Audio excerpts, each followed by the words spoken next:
like to go ahead and call this meeting to order. And if I could, Randy, would you like to give the invitation? Okay.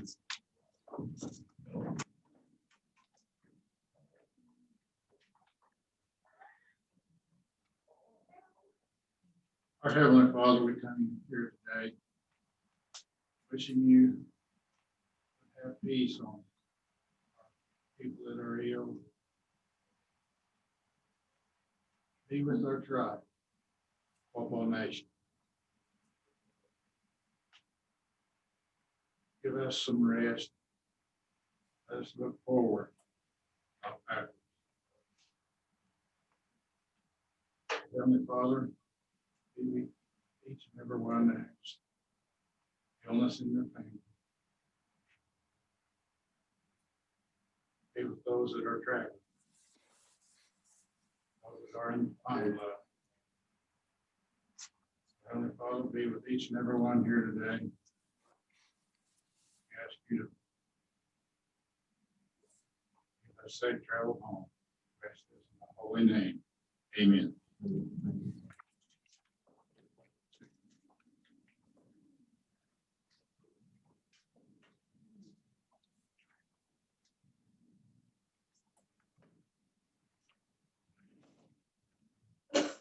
Okay, can we go ahead and do a roll call, Mr. Secretary?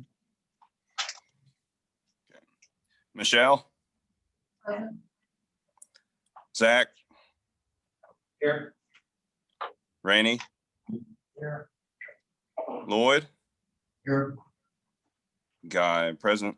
Callie? Present. Joe? Here. We have quorum. Okay. Can we get the reading, correction, approval minutes, and phone polls?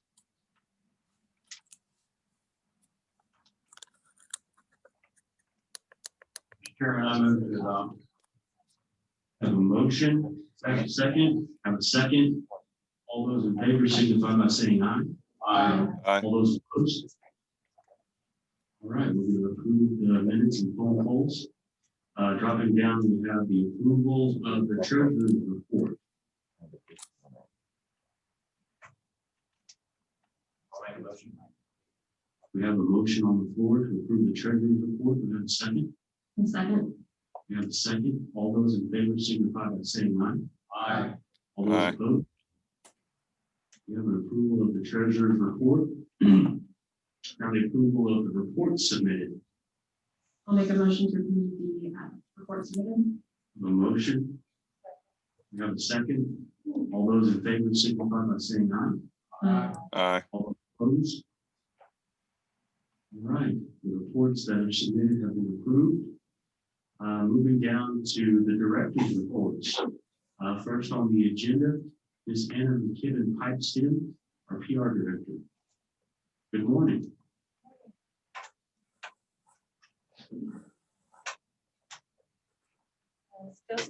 Good morning. My name is Anna McKibben Pipestem. I'm the PR director. Can we pause just a second? We can get you mic'd in. Okay. I do the newsletter for the tribe. I want to let you know that the newsletter is going to be a monthly publication now, and it should be finished as soon as General Counsel and powwow are over. I try to change the header and the cover page each year, so that will be different the next time it comes out.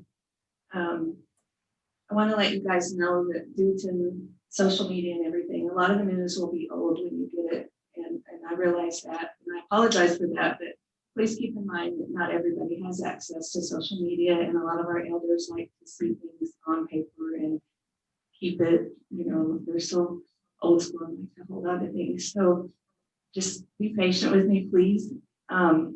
Speaking of the powwow and General Counsel, I've been pretty busy trying to get all of that handled. So the newsletter will be done after General Counsel. I'll have that done. I finished up a 148-page book that you guys get. It contains all of the director's reports, annual reports, financial reports, legal report, the prior year's minutes of the General Counsel meeting, the PowerPoint, Sorry, I've still got a cough. And so that has been printed. There are 500 of those. We've ordered a little less this year because we're expecting fewer people because of COVID. It will also be available online starting next week. Probably Wednesday, I'll have that online. So you can see it prior to the meeting and it will stay up permanently on our website. The PowerPoint is done. I'm not sure if you guys are going to decide to play it or not at the meeting. So it's done. It's in the book. So if you decide not to play it, it will be, you can see it. And we can also print more books if we need to. If somebody wants a hard copy of the book. Everything for the powwow is going along pretty smoothly. Right now, I'm waiting on the shirt order to come in. We ordered hoodies and long sleeve shirts and sweatshirts this year since it's going to be cold. And we hope that those will sell well. It's our first year to do long sleeves. If anything, we usually do. Of course, it's July. Nobody will want a hoodie in July. I'm almost finished with the program book. I decided to go ahead and do one this year because Crystal Glass, I didn't think we were going to have an election for tribal princess, and then I saw the agenda. And so since she's tribal princess, I thought she needs to be on the cover of the book. So I went ahead and did that in case I don't know if she's going to run again or not. So I have her powwow book ready. It's got 20 pages so far. There's no ads because I didn't think there was time to do ads. So it's almost done, and hopefully Monday before I go to the Saracen opening, it will be sent to the press. So, and I'm only going to order, my sister and I are arguing whether to order 50 or 75. So we'll decide. The powwow committee voted and we decided to go ahead and have a contest for Quapaw members only in Quapaw clothes and straight dance in Quapaw dress. For there's 2 categories. Men and women 18 and over, and then youth 17 and below. So we're going to go ahead and do that, and we're going to do the tiny tot or kids 7 and under, and we are going to go ahead and give candy to everyone. After I saw comments on Facebook, and since it's a different kind of year, we are going to go ahead and give candy to all the kids, and it's going to be kind of hard because we don't know how many kids will be there or what we're going to do, but we have an anonymous donor that gives every year, donates for the tiny tots, and she saw the post and she emailed me and said she's going to send her money in, her donation, and I really appreciate that. So if you're watching this, thank you very much. I emailed you and told you thank you, but you are very appreciated, and we thank you so much for donating every year. And we are going to go ahead and have one vendor, the funnel cake people. They have come every year for like the past 20 years, and the committee voted to have them. They do funnel cakes, cheesecake on a stick, just desserts like to go with the food that you guys are providing, because that sounds really good, I think. And they're going to set up where they always set up. It's the one on the very end of the bleachers. They're called Crown and Associates, and they've called me several times, like all summer, and they're older and retired, and I think they kind of depend on the extra income, and they haven't had hardly any events this year. And so I contacted them after I talked to the committee members and asked them if they'd like to come, and and they said they would. And they're not going to do their full menu. They're not going to try to sell some of the things they usually sell because of the free meal that you guys are providing. So they're going to do the desserts and their cherry limeades and things like that. I got a tribal princess crown ordered from Cuggy Super Non. It will be ready Wednesday. That was kind of last minute too, because we were not thinking we were going to do this. So we got that ready. And we're going to go purchase candy and get our bags, have a stuffing party. We usually have like a candy stuffing party and a folding party to get our shirts all sized and everything. So hopefully we can do that after we get back from Saracen and it won't be too chaotic. Lori Schaefer's son, Weston, is going to be our water boy, and he's going to get, I believe, someone else to help him out. Usually we have 5 or 6, but we're just gonna have 2 this year. I'd like to say thanks to Donna and Steva. They've really helped us out a lot with getting coffee for us, drinks, water, the porta potties, the hotel. And it's just all coming together because everybody's working together as a team, and it's just, everything's going smoothly, and we're really excited that it's actually coming together really quick this year, because it seems like we just made a decision to have the general council and the powwow, and or just everybody's running, and it's taken off really well. So can't wait till it's over though, actually. Well, I'm excited to dance. It's gonna be great, but it's kind of stressful too. But the language grant that we had was called MICA. It closed out at the end of September, and it went really well, and everyone seemed to enjoy that. Right now I have 1,000 booklets in my office and 1,000 flash drives, and we had contemplated giving those out at general council, but the cultural committee, we decided to wait until the pandemic is over and have a separate table set up possibly at general council next year, so people who are actually interested in the language could come approach us and not give one to everyone. That way maybe more people who want to know the language could come to us. So those are gonna be stacked in my office. If you're interested in one, you could holler at me. Maybe I can mail you one or something, a book or a flash drive. But the booklets and the flash drive have the same thing on them. They have the language lessons that we had. They have quizzes on them, and they also have kids' activities like word searches and crossword puzzles, I think, and stuff like that. And the grant department has written another language grant, and we're waiting to see if it's funded to continue that. And Billy Proctor volunteered after the pandemic. He said he would continue with the language lessons if we wanted to. There was probably about 12 to 15 people continually came to the lessons that he taught. So, and we also, Michael would give me his recorder, and we record them, and he would put them on YouTube later. So I think we had a good little following there. I also helped Carrie Sisson and Eric. We did a printing of the second payment for the COVID letters, and we got those out. And hopefully they went to households and we didn't have too many wrong addresses. But thank you very much for our second payment. Really helped us out a lot, so appreciate that.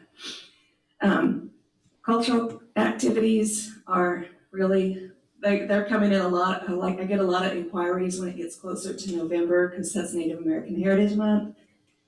And I get a lot of emails, calls, especially I've been getting a lot from Arkansas since Saracen's starting to open. So right now, I wish the pandemic would end, because I've got a list for our cultural committee. But we've been invited to Hot Springs in 2021. They're having a centennial event, and they want some dancers and like a storyteller, and just they want a really big Quapaw presence there for that. And I love going to Hot Springs. It's really fun to go to the Quapaw bathhouse and see the hot springs where we once lived. So if anybody hasn't been, I encourage you to go down there. It's a long drive, but it's great. It's beautiful. We've been working with the First American Museum in Oklahoma City. It's scheduled to open, I believe, this coming spring. And they are doing a database of veterans. And each tribe in Oklahoma has been asked to provide photos and a brief biography of 10 veterans in their tribe. And so what the cultural committee has done is we've chosen photos of veterans from different branches of services and different families to try to do a broad variety to represent our whole tribe. And so right now I've got the photos, and I'm trying to get in touch with people to get their history on each veteran. So I'll be contacting some of you to get their family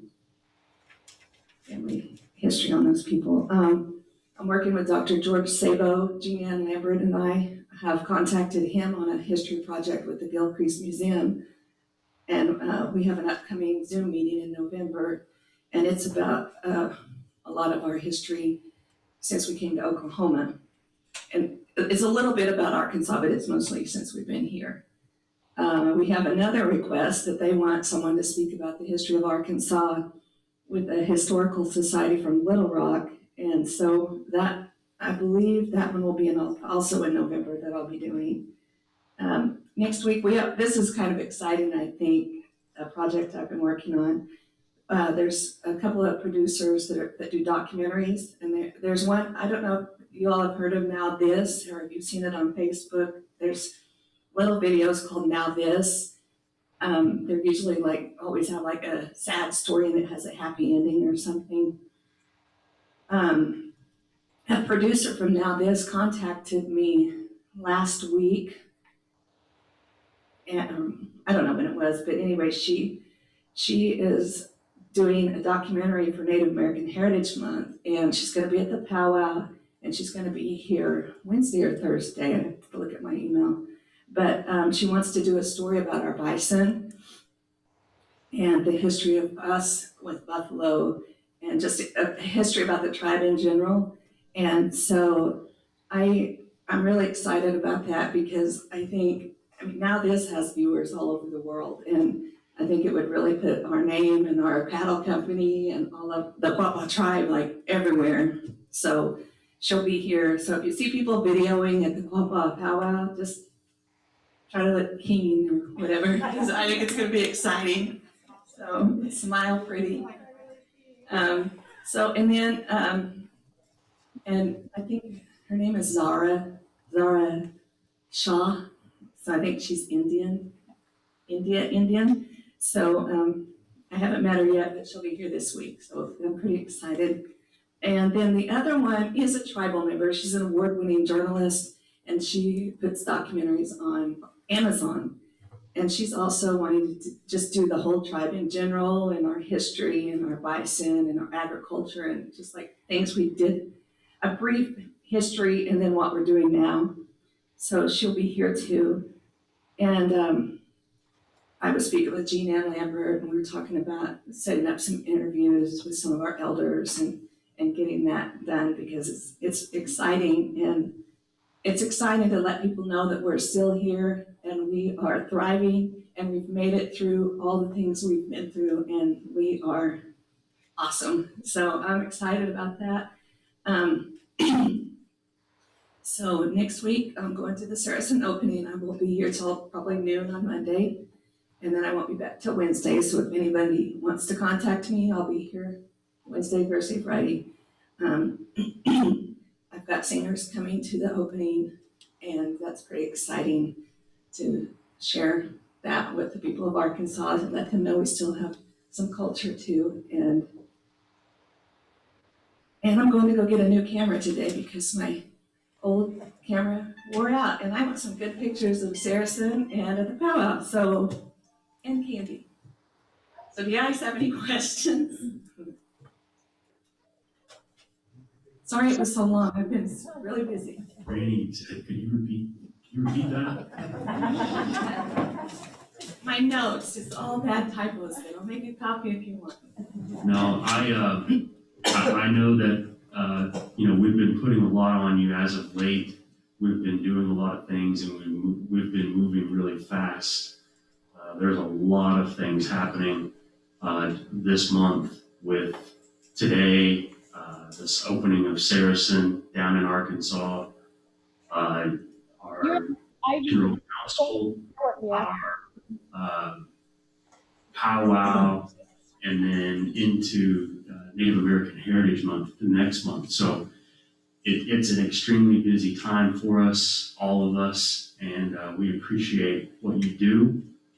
I know I'm putting you on the spot, but as a representative of the powwow committee, could you kind of give a briefing of what all's happening next week, next Saturday, just in terms of, I know an agenda's put out there, and I know you mentioned a couple of contests We have Quapaw dancing, Quapaw contests, tiny tot dancing. Do we have an elder dancing? Hopefully no dirty dancing. I really, we are having the tiny tots. I don't know that Mike mentioned anything about elders. I know at 7 a.m, Mike always camps so he can get up and have a flag song. He's very traditional and respectful of the grounds and that arena. And he always gets up and sings that flag song, and they raise the flag. And I believe since it's short notice, he's just gonna have his dad's flag there and raise that. And that'll be at 7 a.m. if anybody wants to get up early and be there for that. And then he's gonna run up to general council, and if it runs long, he's gonna be back to have the gourd dancing at 3 to 5. I should have printed a flyer for everyone. I'm not sure about the elder. He hasn't mentioned that. But I do know, like the Quapaw dancing, he did say anybody that wanted any memorial dances or specials, just to let him know, come up to the speaker stand and talk to him about that. If you want to have an honor dance for anyone or a giveaway, just let him know and he'd work it in.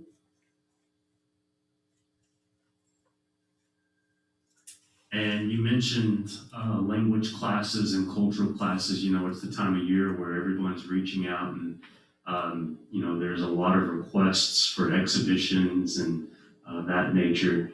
But I just want to make it known that, we as a tribe still have money in the till for the CARES Act funding. And we're looking at the option of either a language app, somewhere in the realm of something to do with technology, to be able to have these virtual classes, be it language, culture, demonstration, that sort of thing. It's just, we got that in the works, and I want to, let that be known for future reference. We had talked about having some dance classes, teaching young girls. We had started with the Lord's Prayer. Stacia Forbes had taught that, the Lord's Prayer in sign language. And the next thing we were talking about doing was teaching young girls how to hold a shawl properly. It's not like a blanket, you hold it, the right way, and how to stay on beat and how to dance. We're not trying to insult anyone at all. We just want to help people. And we were wanting maybe some volunteers to help some young girls coming up that would want to learn to dance.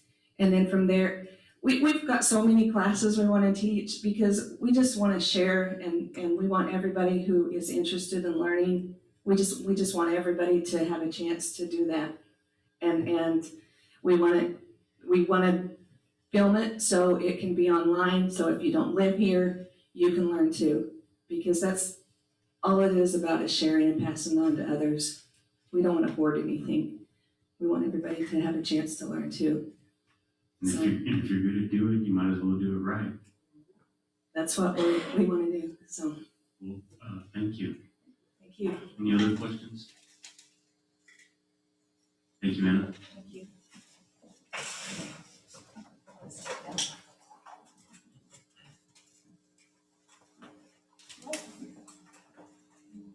Next up, we have Jasmine Smith.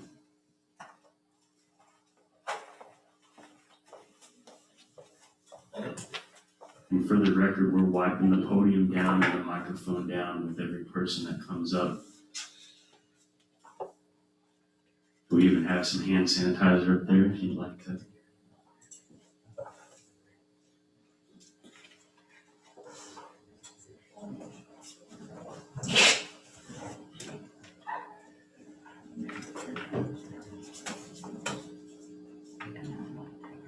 Hello, good morning. My name is Jasmine Smith. I'm the director of the CHR.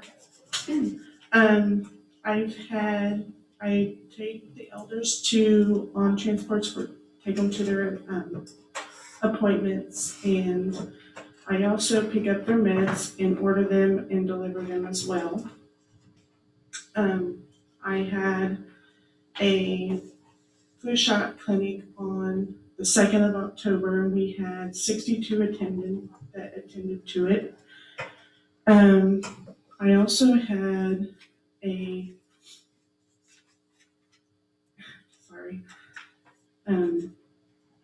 a health screening for the fitness center on the 7th.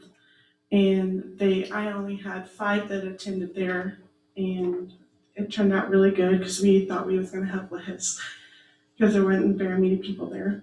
I also been doing home checks with the elders as well, keeping up on how they're doing and all that stuff as well, and doing vitals. And I've also been going on the route and doing home checks with the elders on the mill route as well, every now and then when needed. And I've also had the Mamo bus on the Mamo bus on the 19th, it was on the 15th.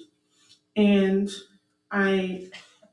got canceled for this year due to being out of operation for repairs.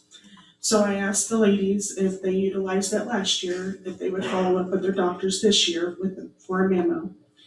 And I had the farmer's market with the walk-in tacos yesterday, and we did really good on that.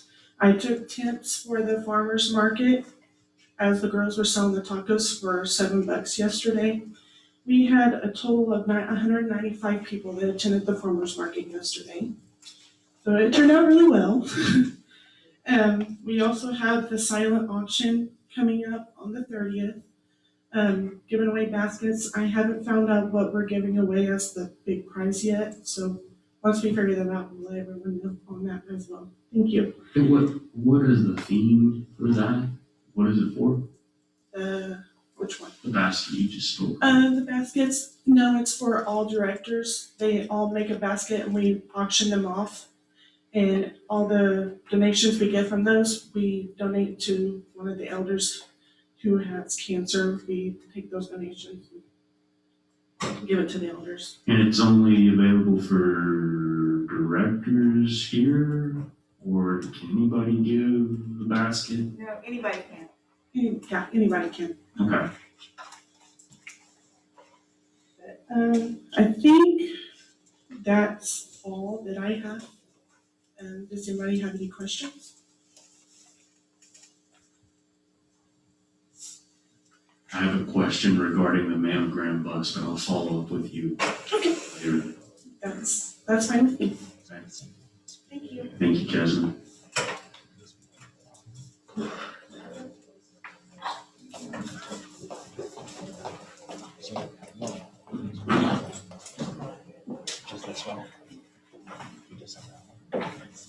Next up, Mr. Kenny Anderson.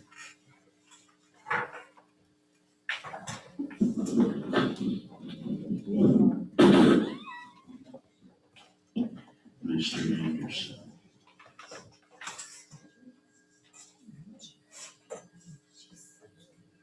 As you said, Mr. Anderson, I'm Kenny Anderson. I'm with Quapaw Casino. I'm the general manager there. Quapaw Casino's been doing really well this year with everything that's been thrown at us.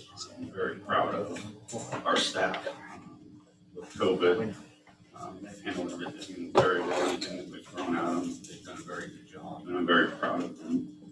A couple other points, just wanted to point out our maintenance department.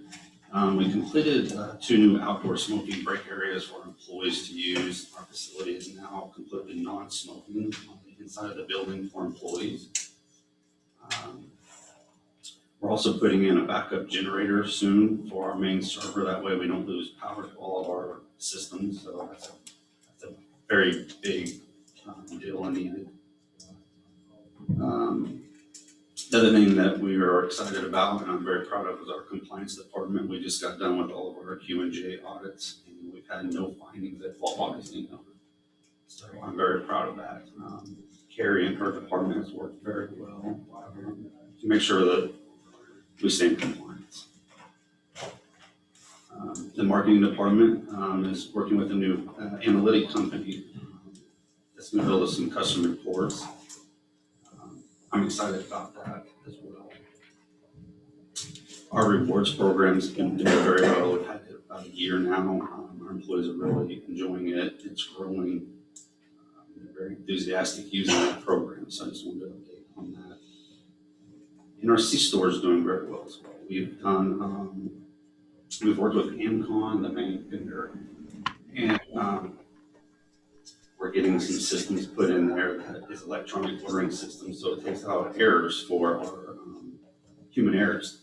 So we've worked with them in our inventory control systems to be able to purchase things and go straight into the system to our inventory. So, and everything there is doing very well too, as the financials there are doing very well.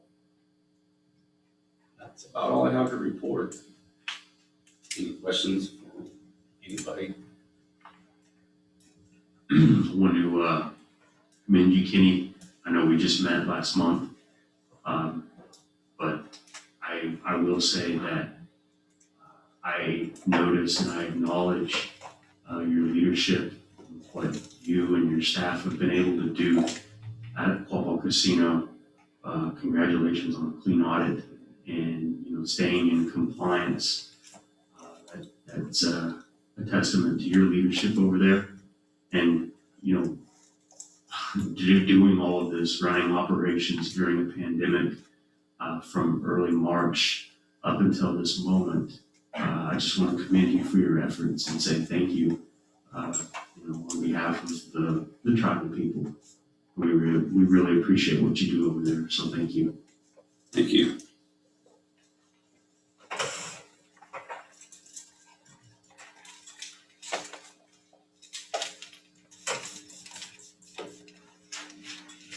Smith. She is sick, so she's not gonna be here today. Okay. Moving down, Ms. Kim Messer.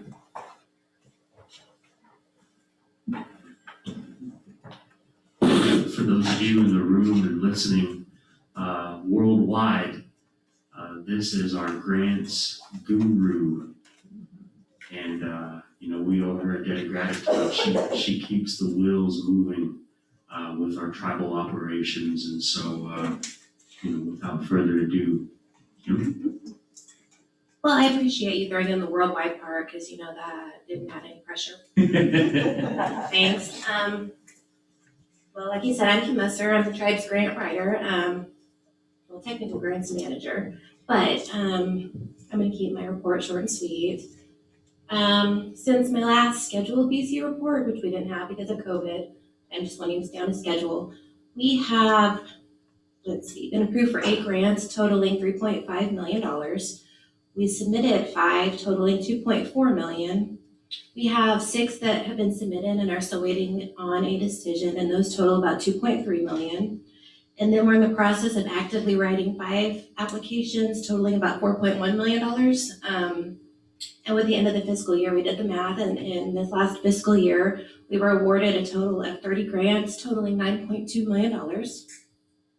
And other than that, we are in the project development stage of probably 5 to 10 different projects that we're hoping to get to this year, but we don't know if we'll be able to put all the pieces together in time, but that's where we are. Could you give a brief summary on the DOJ grant we received, please? We had a couple. The ones that were just awarded? Yes. Okay, yeah, give me a second.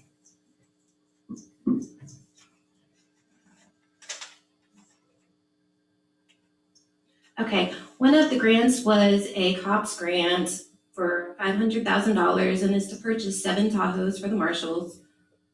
The other one was through the Office of Victims of Crime, and it was $1.7 million. And it's to help our domestic violence department kind of grow and sustain operations.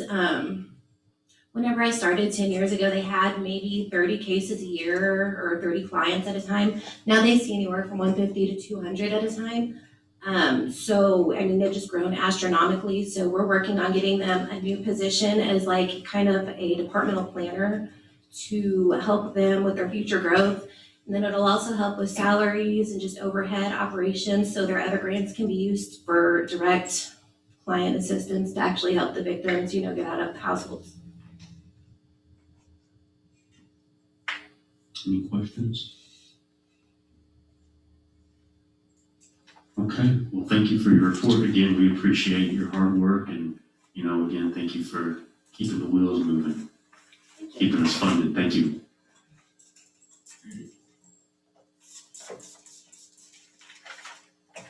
Next, we have higher education, Ms. Krista Pierce.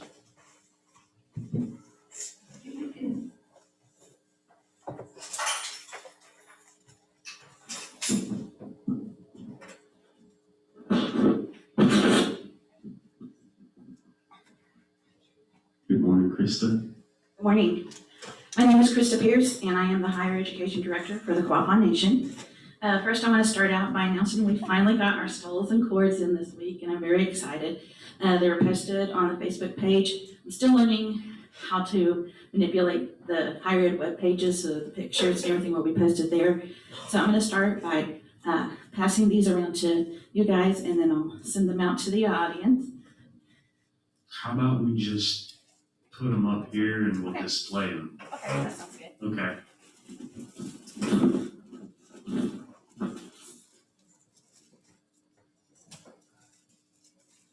Now, the whites are for associate degrees or like vocational school degrees.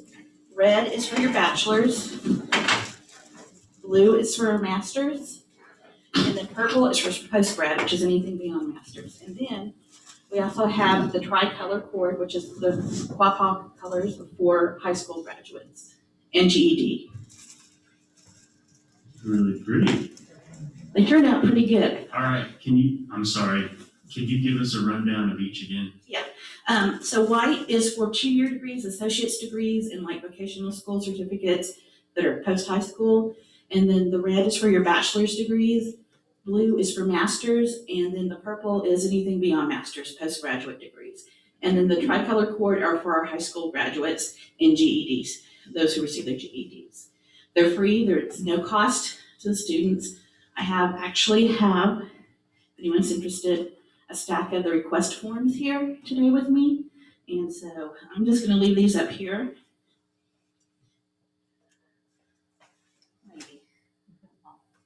So basically you just fill out the application with your name and your shipping address and a proof of graduation, because these aren't just for current graduates. It's for Quapaw Nation tribal members who have graduated in the past and you want your stole. You just fill it out, send in proof of your graduation. That can be, your final transcript or a copy of the diploma, just send me a pic of it. And then what I do is I send you an email saying, okay, I just want to make sure I have the stoles you've requested, I make sure I have the right ones and the right shipping address, and then we'll ship them out to you. And we've already filled 3 orders this week, so. So these are currently going out now Yes, for this semester? yes, and, well, semester's passed technically, so Okay. if you guys want to request your stoles, please do. Well, the only thing is if we get into a high demand with current graduates, I'll fill theirs first and then I'll fill the other requests, so. I think this is a really great thing. I know it's been something that our students and our youth have been wanting for some time. I know I fell into that category at one time. I have had relatives make their own stoles, but this is something that I know you've been working hard on, and so we appreciate that. Well, I'm excited to do it. Originally, we were supposed to have them embroidered, but because of the detail on the seal, on the O-gah-pah seal, they had to do a digital printing, but we got it for the embroidered price, because I guess the digital is way more expensive than embroidered, but they gave it to us for the lesser price. So that was another awesome deal. So, but yeah, so feel free, and we have applications on the request form is online. We've got them in the office, and in the lobby. So if you're around here, come by, fill it out, bring your, proof of graduation, and I can get them for you right then. Or for those listening out there, if you just send me, email me, mail me, everything, and we can get things going. So I have them right there in the office, and I pack them up and get them in the mail as soon as I can. So. And what about the School of Hard Knocks? Do you have those stoles? Well, We could. So this year, I just finished wrapping up the fall semester. I forgot to bring my copy of the final awards report over here this morning. I was sort of running around, but we funded 240 students for the fall semester. So our numbers are starting to go up again each semester. We had, let's see, it's all in your guys' report. I'm looking here to see if I can find it, the link or the attachment, so I can give you guys some more information. Well, maybe not. Oh, let's go ahead and just talk about what else is on my monthly report for right now. I attended some virtual events for higher education in September. The State Department of Oklahoma, their education department, hosted what was called a Prep Fest for fall 2020, and each Tuesday in the mornings they had different topics. So each Tuesday in September, we were on Zoom for assessments, ICAP resources, agency resources, financial aid, and financial literacy. And all those things are important to our students, whether they're in high school, middle school, high school, or college. So those things help me know more about what's going on in our school system and in our state so that I can help our students, especially here in Oklahoma, with whatever they might need. We get a lot of different questions from parents, and having this information helps me help them better. And I was able to earn 11 professional development hours, and it was at no cost. So in September, I finished the summer final awards report for the summer semester. I also attended a virtual training. I sit on the board for Native Connections, which is Family Services SAMHSA grant, the Native Youth Suicide Prevention. I met with our new leadership. I attended our monthly directors meeting. And then during the annual Native American football game at Quapaw High School this year, I always have a table there just with information and our different applications for ACT, SAT reimbursement, which, starting this fiscal year, we've also added the request for prep materials because there's no use in funding our students for those tests if we can't help them prepare. So in the form, there's been a page added where they can request materials for SAT and or ACT prep. And either, I usually work that one of two ways. I purchase it online and send it directly to the student, or if they're nearby, they can come into the office and pick them up because I keep copies of the variety of test and prep books available as well. And I'm sorry, you may have given those numbers, but do you have the participation historically for, the number of Quapaw students that are taking advantage and utilizing that ACT prep? It's not very high. Right off the top of my head, I don't. I would say we might get 20 to 30 a year. I'm hoping that changes. Yeah, I hope so too. Yeah, I don't know why now a lot of students may not utilize like the funding part of it because they may qualify for a free ACT. Like here in Oklahoma, juniors all take the ACT for free. That's just the way the state does it. I think sometimes too, students don't realize that they need to take it more than once if they are going to go to college. Right now, there's also a lot of talk, even some of the Ivy League schools are discussing maybe dropping SATs and ACTs because of the inherent bias that's in those exams, especially for minorities and lower income students. But the majority of colleges right now are still requiring one of those. And usually here in the Midwest, it's going to be the ACT. On the coast, you're going to find it's the SAT mostly. I loathe standardized testing. Yeah, I'm not a But it's fan of it. just the nature of the beast. That's what universities and colleges require around these parts. And Yeah. I want to encourage anybody that's listening out there, especially the youth. I started taking ACTs when I was a freshman in high school, and I was fortunate enough to go to a school that offered free ACT prep. But I think I took it like over the course from freshman to my senior year, 7 different times. And I encourage, anybody that wants to get a good education and, make a go of perhaps sitting up here and guiding the business decisions of our tribal government and the rest of our business entities, to start looking at that and gearing up towards, because that's how you get those scholarships, that's how you get that extra funding, and that's how you get those, that advantage. Exactly. Now, some schools have something that's called a residual ACT, and that's where you go and you take it at that school for that school. That score can't transfer anywhere else. But, sometimes just because you don't test well does not mean you're not a good student or that you can't succeed in college. And so sometimes a residual ACT, especially if you know exactly where you're going to go, is the way to go. And a lot of times based on your score, they may put you in the 0 level classes to help prepare you for your tougher classes as you're going through college. I will say that we fund 0 level classes because, and I know some tribes don't, but my feeling on that is if we don't fund those, that's a stumbling block for students. And the goal is to remove those stumbling blocks for our students. So we do fund those 0 level classes if you have to take them. And it doesn't mean you're a bad student. Honestly, a lot of students end up taking those 0 level classes. And it's one, because college algebra is the math that most people have to take. I don't understand that to this day. I've yet to use algebra in my job as an educator. The other one is reading readiness and just prepping you for the kind of reading you may end up doing in college. Just building your real reading skills. But we do fund those because you have to have those basic building blocks to go on. And like I said, just because you don't score a 30 on the ACT or, doesn't mean you're not a good student. And sometimes you can be an all-A student and maybe you get a 4.0 on your degree, but if you can't do that job well, that doesn't translate in the work world.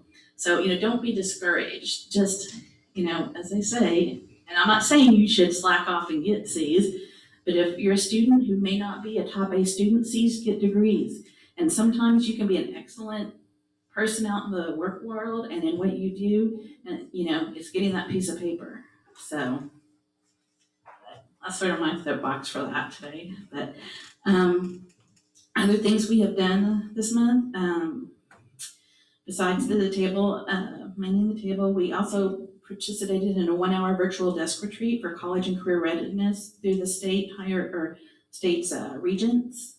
And that was 1 hour professional development training, assisted with some front desk coverage. Again, the fall final awards report is with you. And then of course, October 1st started the new fiscal year. Some of our programs run on semesters, which is like our fall funding, our college fall funding, spring funding, and summer funding. And also that goes for our concurrent credit, which is for our high school students. We do concurrent credit, dual credit, and AP classes. So those also run on semesters, fall and spring, because we don't do summer for that particular funding. But we have some programs that run for basically all year long, from October 1st through September 30th. One includes the ACT and SAT funding and materials request program, our adult education program, which is the GED and HiSET funding, and you can also request study and prep materials for those. Usually the classes are free for those. Some people can't attend the classes because they might be working full time, or whenever the classes are scheduled where they're at, their local free classes doesn't work with their schedule. So if students or if adults want to request study and prep materials for that, we'll fund that as well to help them prepare for the GED or HiSET. So that runs all year long. Something we have called other funding. It branched off from ACT funding. I kept getting these requests for, people who were already out in the field, who needed to attend a training. Their work wasn't going to pay for it, but it didn't fit into higher ed funding. And then I started getting students, man, I need to take the GRE or my praxis or, needed a certification class. So that's where other funding comes in, and it covers a variety of exams and trainings and certifications. And so that runs on the fiscal year. You fill out the application once during that period between October 1st and September 30th. And then I just work with you from then, so you don't have to fill out an application every time.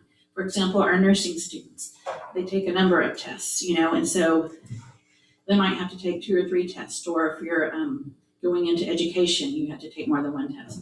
So it makes more sense to have one application for the fiscal year, and then they turn into me the, a list or like, okay, this is what this is gonna cost. I have to sign up for this exam. This is how much it's gonna be.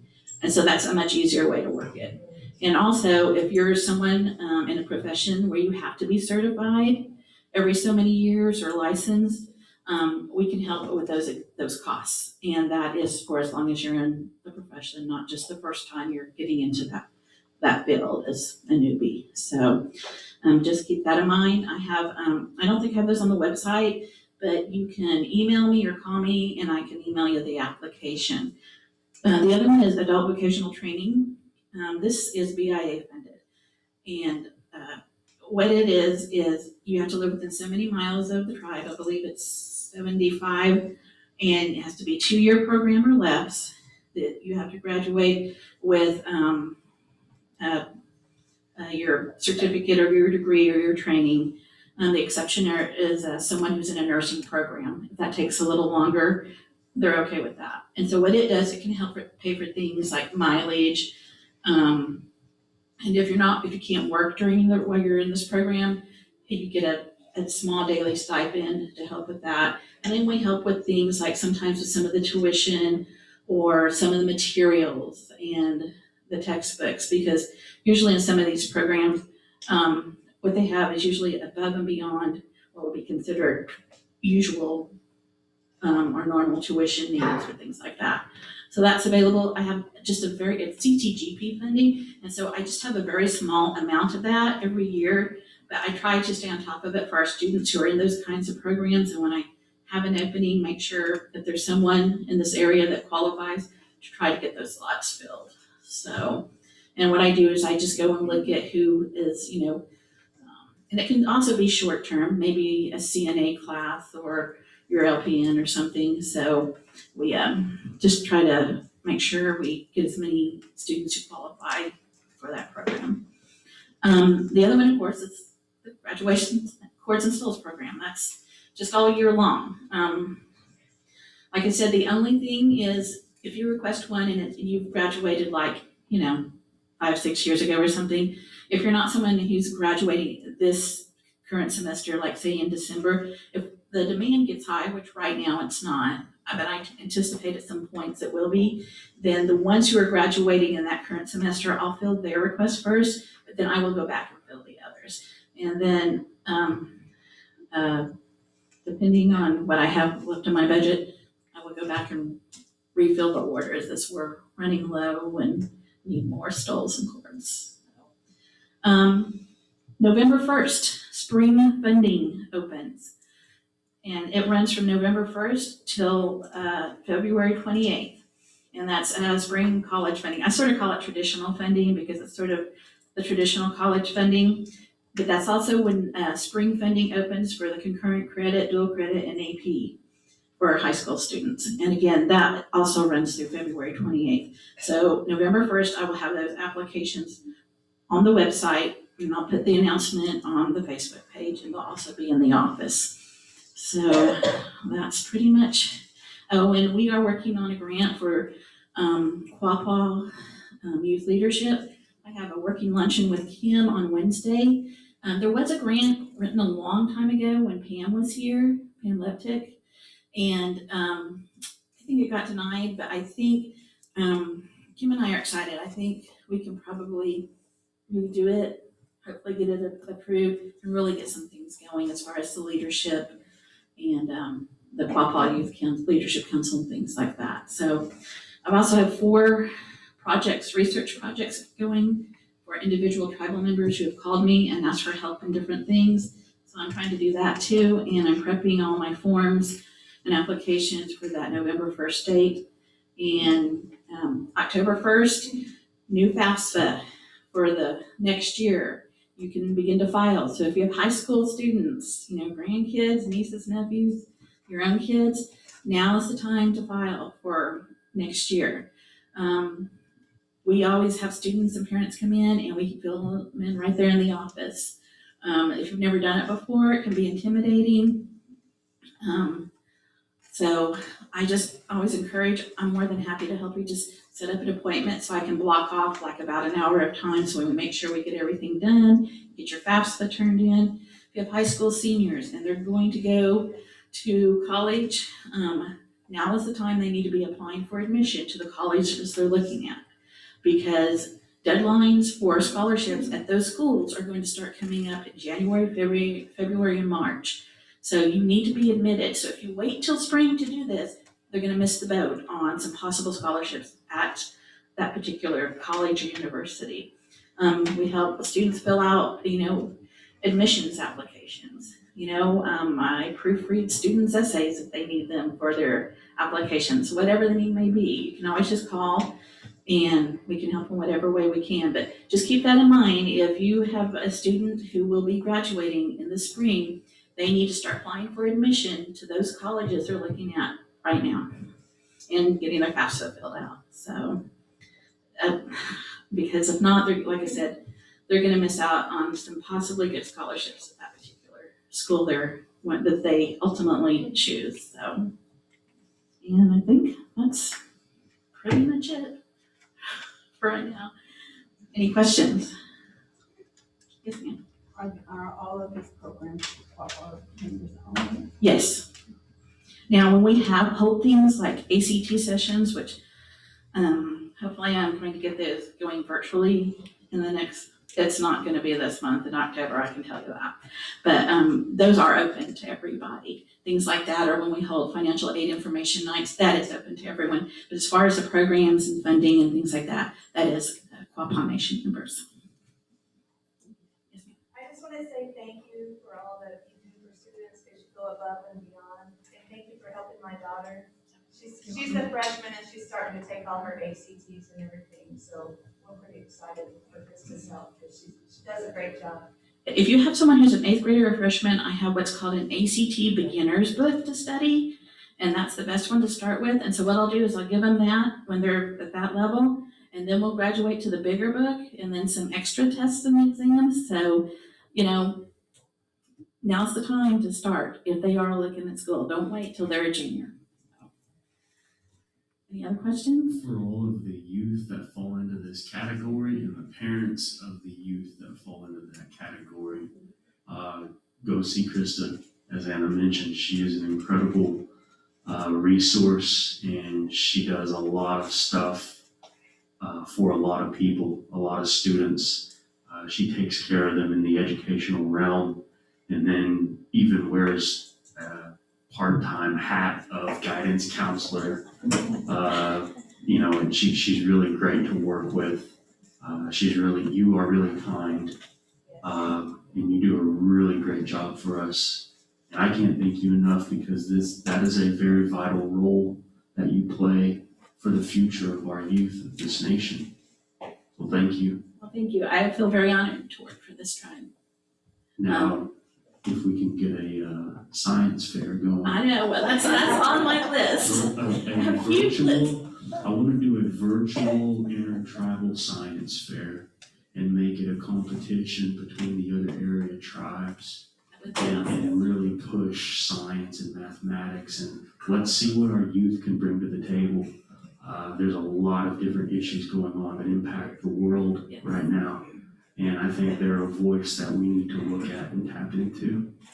Actually, Anna and Jean Ann and I have sort of talked about over the last couple of years, along with which we have done a STEM fair where the colleges have to bring hands-on projects for our students, and we've invited all the area middle school students and high school students, but it's not been like a competitive science fair. So we'll switch gears and we'll go that direction. I think that'll be good. But one thing we've talked about is, I think part of education is Quapaw tribal students knowing about their culture and their history. We have some amazing young artists, and I have seen some of their work. And so one thing we've talked about, I think we've talked about this with maybe Karen down at the museum too. wouldn't it be wonderful if we could have like an art contest? And it would be divided by age group and medium, so like our elders who are gifted can enter, it would be like, basically, it might be pottery, it might be drawing, it might be painting, and have it be competitive, but then at the end, open it to the public as an exhibit so that everybody could see all the different types of artists we have, from youth through our elders. And it would also be a way for our youth to connect with our elders. So that's something we've tossed around, like sort of hopefully maybe we can get it together once we get some other stuff done. But I really feel like that's important, and that's why they're made to write about the history of the tribe the first time they so That is exactly the stuff that we encourage and we like to see. And we'd be happy to support that. awesome. Does anybody have any questions for me? Like I said, I have the request forms for the stoles and the cords.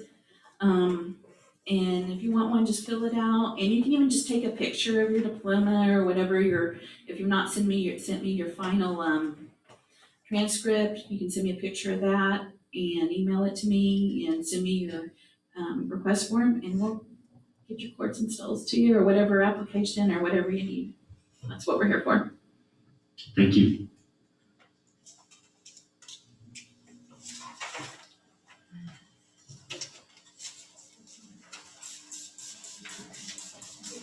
Okay, next to the podium, Ms. Barbara Collier, Papua Nation Gaming Agency.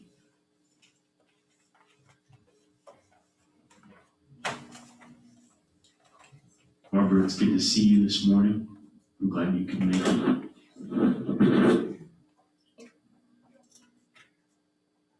Good morning. It's good to see you all too.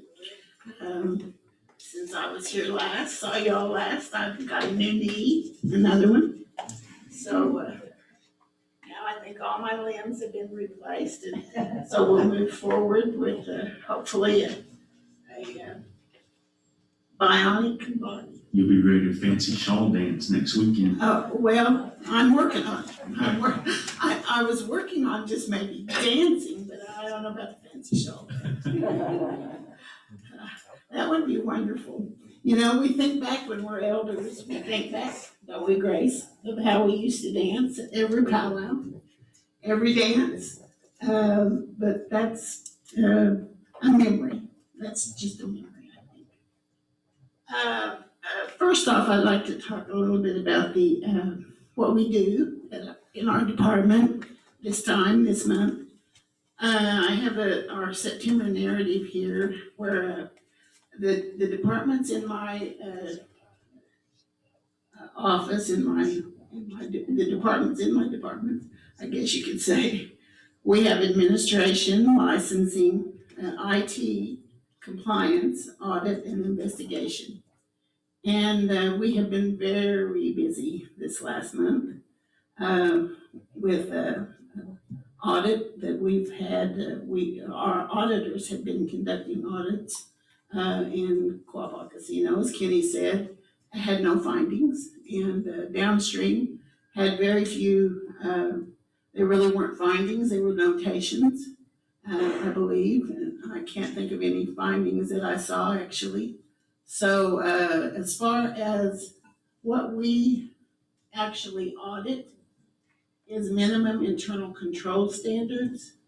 It's not things like you might think a forensic audit would do. And we have had a forensic audit on site this last month for about the last 6 weeks or so. And that will be completing, as of end of business yesterday. So the results of that will be found and will be published when the business committee sees fit to do that. In our licensing department, this last month, the employees reported at Quapaw Casino was 109 employees. 35 of them are Native American, and 14 of them were Quapaw tribal members. At Downstream Casino, there was reported 792 employees, 102 Native Americans and 37 Quapaw tribal members. And Lena's here today. Isn't that you, Lena? I thought so. She's the Quapaw representative at Downstream, and she'd be glad to talk with or meet with any Quapaw tribal member that would like to or be interested in working at Downstream. And Kenny would also like, he has an HR department at Quapaw Casino, and those ladies there would also like to meet with any Quapaw tribal member that would be interested in employment. So those two avenues are open for Quapaw tribal members. The vendors that we have in our licensing department for this last month, there was 3 under construction. Well, this is for the whole month of and before. We start and stop in July with this addition. So there was 3 construction, 3 consultants, 73 in entertainment, 67 that were exempt licenses, 14 gaming, 43 gaming related, 315 non-gaming, and 50 turbos. So those were the vendor categories that we have to report for the department or for the organizations that we have to report to and keep track of the minimum internal control standards. Some of the talking points that I'd like to talk about are explaining a little bit more in detail about what we really do. As many of you or some of you are newly elected, I thought it might be helpful to provide you with some of the background about the nation's gaming regulatory structure and the duties and responsibilities of the Quapaw Nation Gaming Agency, which while I'm talking about this, I'll refer to that as the QNGA, and the Quapaw Nation Gaming Commission, which I'll refer to as the QNGC.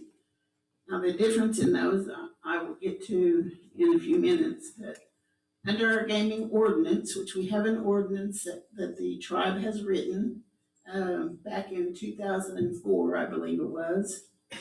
And under the gaming ordinance, the QNGA and the QNGC, they're separate, but they're related entities.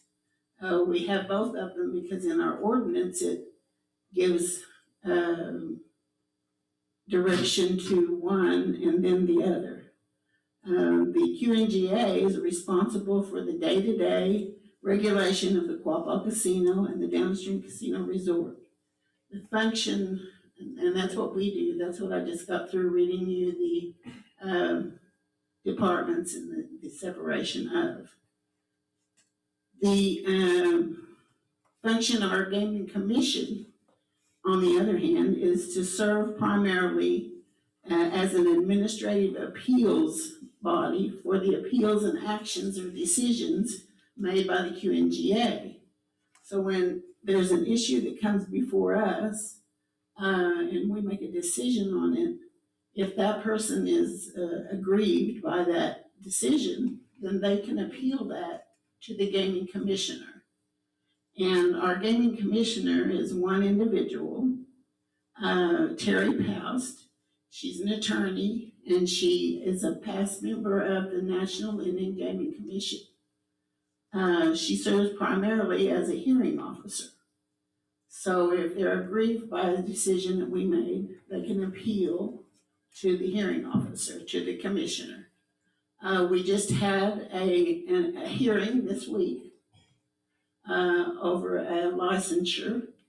And if that individual is, after I heard all of the information, all of their just cause and all of the reasons that we had done what we did on the licensure, I will make a decision as to whether, he showed his good cause. And then if he's aggrieved still by that decision that I make, excuse me, then he can appeal to the commissioner. Following that, the ordinance allows now, prior to us having a court and a judge and a legal arm here, the commissioner's decision was final. But now our ordinance has been amended, and the ordinance allows the appeals of final decision of the gaming commissioner. If they're still aggrieved by that, they can go to the tribal court.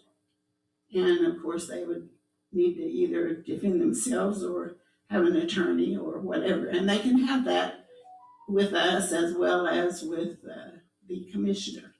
They can have an attorney, and it's just like a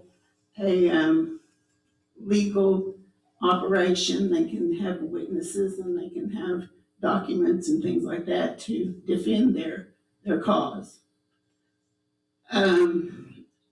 As for the QNGA, it's not a very real sense. We are in every sense a law enforcement agency, but one which is civil in nature. In other words, we're not criminal at all.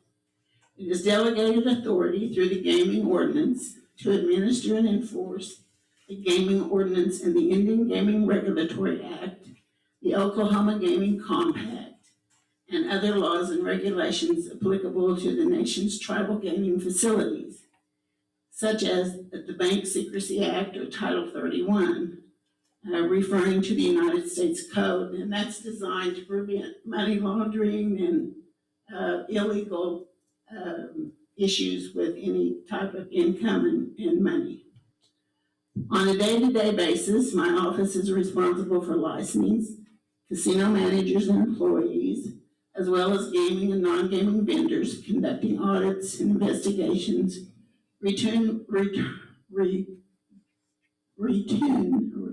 monitoring and recommending newer revisions to the nation's existing law and regulations, and approving casino internal control policies and procedures, among other functions. And the internal policies and procedures, as some of you that have been in the gaming before, realize that changes almost daily. As you move along, especially from the beginning, you find little glitches in almost everything you do, or you find something that might improve the policy and procedure that you've had for a long time, and so you want to upgrade those and improve them. As part of the enforcement action, the QNGA is responsible for conducting investigations which may result in enforcement. Typically, the QNGA enforcement action is initiated by the issuance of a notice of violation in order to show cause. And we like to issue orders to show cause versus notices of violation, because if we find something wrong, just like in an audit or in a daily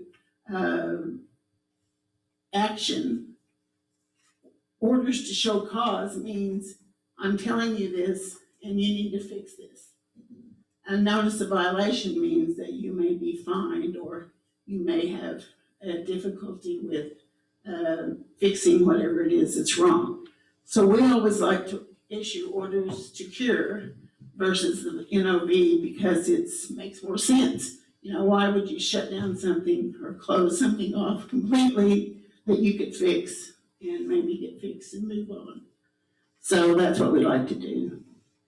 Once the notice is issued and the show cause hearing is presided over by the QNG director, which is me, the purpose of this hearing is to provide the respondent an opportunity to show cause why the proposed action, such as a license revocation or civil fine assessment, should not be issued. Respondents subject to the NOV are given the opportunity to offer testimony and other evidence in the matter. In some cases, an enforcement action may take another form. This is usually the situation where a condition exists in one of the casinos that requires some type of cure to protect assets or the public health and safety.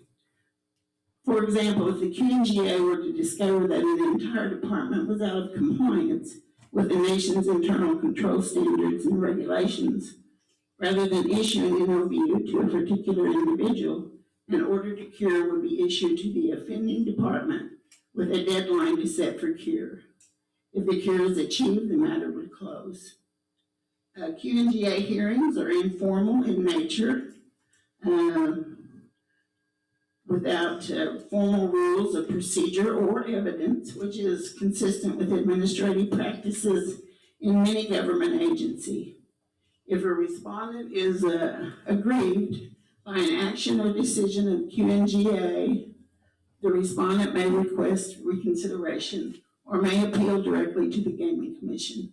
That's what I said previously. In our show cause hearings, we normally just allow, or normally just have, like with a vendor or with a machine company, they come in, or with an individual, and they would show their cause as to why they were appealing what we had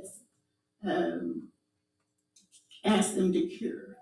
And they could ask to appeal that, and then we would listen and we would talk and discuss about it. Or if it was considered a fine to a machine company, a vendor company, well, we did this because of this, and we didn't follow your rules because of this. And so oftentimes we work with them and try to just, discover how we can come to a happy medium with each individual.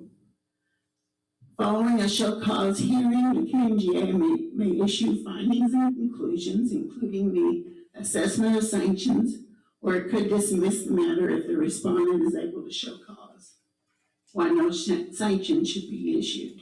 It could also impose lesser sanctions than those set out in the notice and order, such as an admonishment or reprimand. The result, of course, depends on the outcome of the hearing.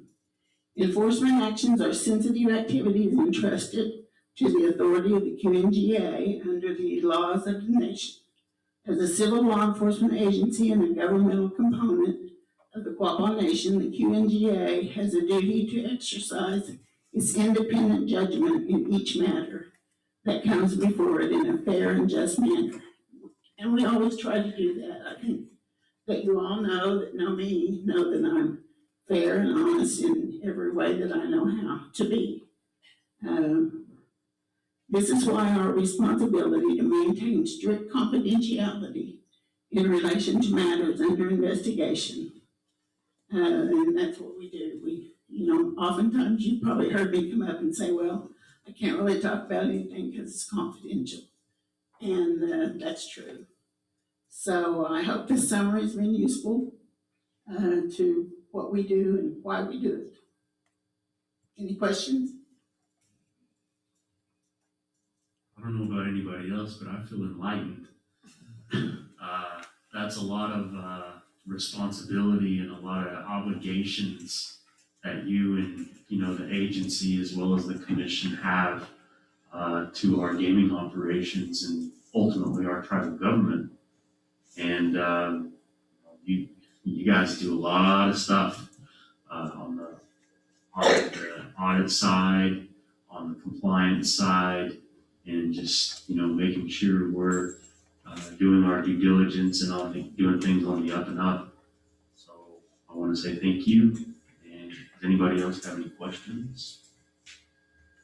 I too would like to say we have kind of revamped our department, and we do have some vacancies right now. We have not really had any qualified applicants from Indeed, and the tribe has sent us a couple, and we have looked into those with those individuals. So, but we are trying to, we kind of had to cut back during the pandemic, and so now we're trying to pick back up after the first of the fiscal year to restaff our office completely and move forward positively.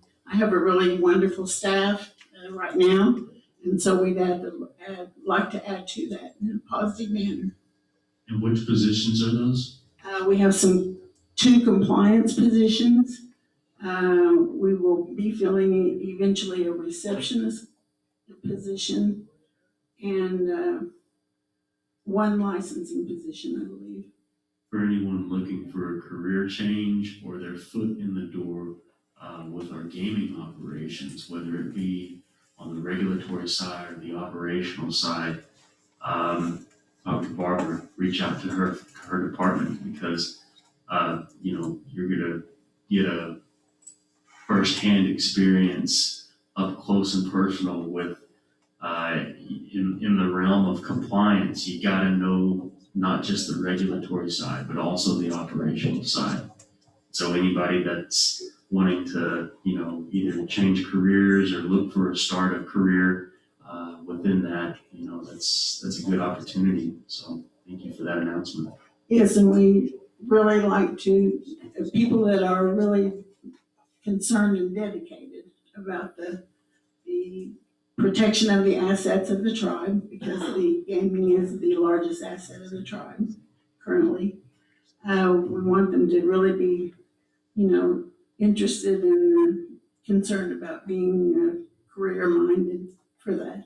A lot of times I tease that Barbara's crew is the fun police. And I mean, rightfully so, call it what you will, but it's a necessary component of our operations. And again, thank you for your hard work and your entire department. We appreciate what you do. Well, you're welcome. Yeah, it is a necessity, and we're often not liked for what we do or what we have to audit and participate in. We have a Bible that's about this thick of all the regulations, state, national, and casino. And so we really are, people don't really realize the doors couldn't open unless we have our department there. That's a necessity. And it's not a necessity brought on by us, but by others also. So we're there for forever. So thank you. Anybody got a question? Grace? Thank you for the report about what's been going on here with the casino and gambling. We have the new operation coming up in another state. So do all of these regulations and things, they apply in another state? I mean, is that a separate office?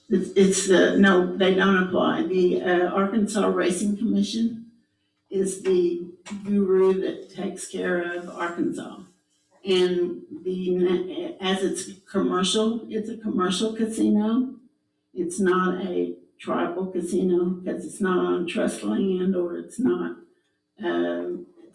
regulated by the National Indian Gaming Commission at all. And just to add on to that, on the operational side, the folks that we have at downstream took a lot of the protocols, internal control procedures that our Quapaw Gaming Agency regulates, and essentially replicated that and put those same controls in place down in Saracen. Anybody else? So if the same controls are in Arkansas, does Barbara still do the court piece, or how do they enforce those? All of the actions are enforceable through the Arkansas Gaming Commission. Okay, so the tribe really isn't allowed to say that. Arkansas Racing Commission.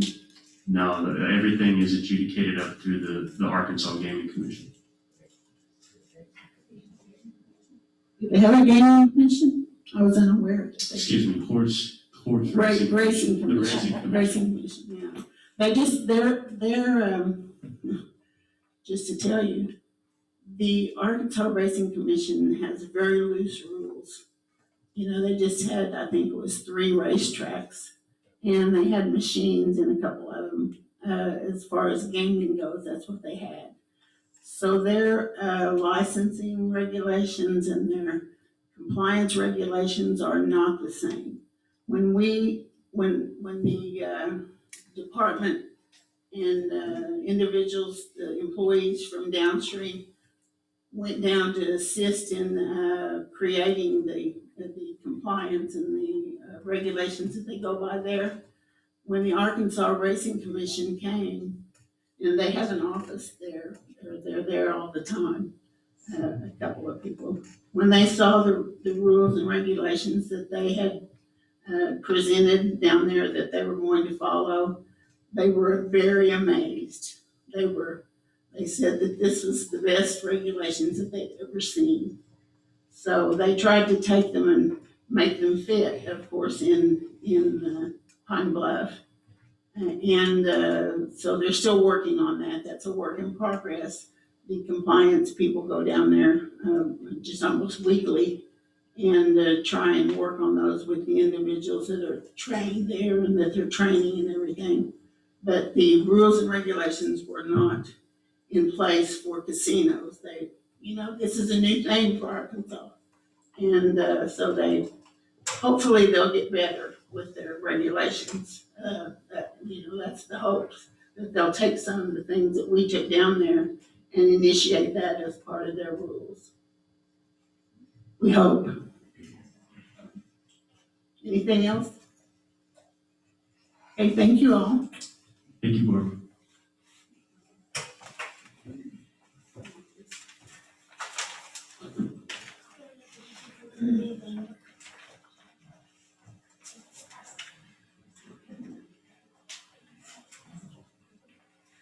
At this time, we'd like to call Eric Boone.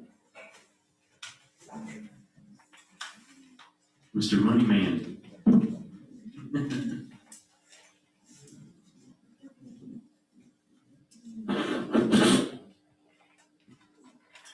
Good morning, everyone. I'm Eric Boone, the Chief Financial Officer for the Quapaw Tribe, Quapaw Nation. September was the final month of our fiscal year 2020. So the numbers I'm going to give you the monthly numbers and then the total for the year, the fiscal year. Our revenue for September was $2.5 million, bringing our total for the year to $28.9 million. Our budget was $25.8 million, so that's a good sign there. Actual expenses for September were $1.8 million. Total for the year, $28.2 million, and our budget was $25.8 million. So we had a little bit of a surplus. Talked with Joseph a little bit this morning. We still have stuff that's being posted into September. It takes into November to get everything in. There'll be some adjustments made to make it an accrual-based financial statement, but we did end up the year in a positive way. Our tribal member health benefit for September expenses were $411,000, bringing our total for the year to $6.1 million. Social services for September is $208,000, bringing our total for the year to $2.4 million. And our education for September was $148,000. Total for the year was $1 million in education. So our tribal enterprises distributed $1 million in September to the general fund, bringing our total for the year to $6.75 million. That was ahead of what they had budgeted to give us. So that was a positive sign and a reason for our little bit of a surplus at the end of the year. COVID checks. I mentioned last month, but I'll regurgitate that information. Round one of COVID checks that ended in August. We distributed 4,736 checks totaling $4.1 million through August. Round two started the third week of September. And so far in the 4 weeks, we have printed and mailed 4,032 checks totaling $5.1 million. I checked this morning, we have 120 check requisitions in the system to be printed on Monday, and they'll be mailed out Monday. And we have, I would say, based on what the numbers that enrollment has given me, we've got about 200 more to process and get in the system. So we can do about 200 in a day. So that's about a day of work. And then we'll be caught up. So everything that comes in the mail or comes in through email, we will be processing that same day. and getting them out. So I know that I've received many calls. We asked you to give us 30 calendar days to get those applications turned around and in the mail.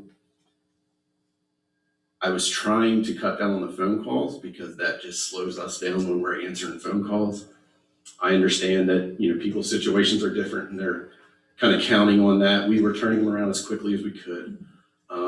And I can assure you that now we're caught up and it won't be 30 days. It'll be within a week. So I anticipate we're going to end up somewhere around 4,900 to 5,000 checks in total. Anybody have any questions? Yes, ma'am. On budgets, because of the pandemic, some of the expenditures, like for my department, weren't as high as they would have been, or that they will be in the advancement moving forward. So are the budgets going to be what we turned in, or will they be less because of what we had last year? So the proposed budget that I presented to the business committee was what directors had given me. Okay. Yours in particular did not. I didn't adjust anything. There were a few adjustments here and there, just, odds and ends, nothing major. And yes, COVID had an effect on our budget this year, right? We didn't collect as much money in, say, the taxes collected at downstream because we shut down the hotel for a period of time. Now it's only partially open. So that affects that hotel tax that we're receiving. And that's going to continue into fiscal year 2021. We don't know how long it's going to last. So I tried to figure that into fiscal year 21's budget from a revenue standpoint. Hey, we're not going to collect as much. Hopefully we do, things get straightened out. We can get back to a somewhat normal revenue stream. But I tried to take that into account, the COVID effects, right? We have a lot of training and stuff in our budgets, right? As if things are going to be normal for 2021. But we know it's not going to be 100% normal. So there's a little bit of flexibility in the budget, but what I try to do is worst case scenario on expenses and be very conservative with our revenue. That way if we beat our revenue, we're still good. Okay. So does that answer your question? Yeah. It kind of, your figures kind of boggle people like Lloyd and I. Because when we started, the annual budget was $25,000 a year. Yeah, we just have a few more zeros on the back end now. Does anybody else have any questions? All right, thank you. Barbara, you mentioned in the beginning, you started out, we started out as a $25,000 a year budget, and now it's grown. Our government and our tribal operations have experienced a really phenomenal amount of growth. There's been a lot of leadership, a lot of great minds that have got us to this point, and it's pretty amazing where we're at right now. And it's going to continue to get better. So thank you, Eric, for the report, as well as the processing of the COVID checks. I know there are a lot of families and a lot of individuals who desperately need those funds. And, I know that you and your entire department are working diligently to make that happen. So just want to say thank you, and I appreciate all of their patience during this time, and understand that, they're doing the best they can, and they'll get those monies distributed appropriately. So thank you, Eric. Okay, guess at this time, my colleagues and comrades up here need a 10-minute recess break. I drank a lot of coffee this morning, if you catch my drift. So we're gonna press pause and reconvene in 10 minutes. Feel free to stretch your legs. It's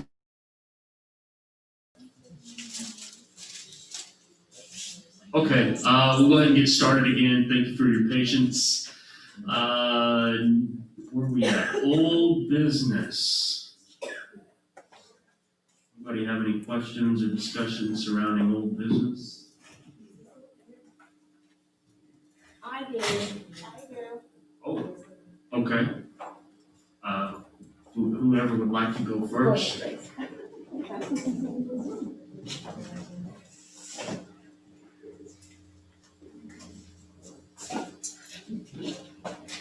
From the meeting last month, I did notice a couple of things, and certainly from the elders, we are saying, thank you for business committee when it was announced that there would be a Christmas dinner in December.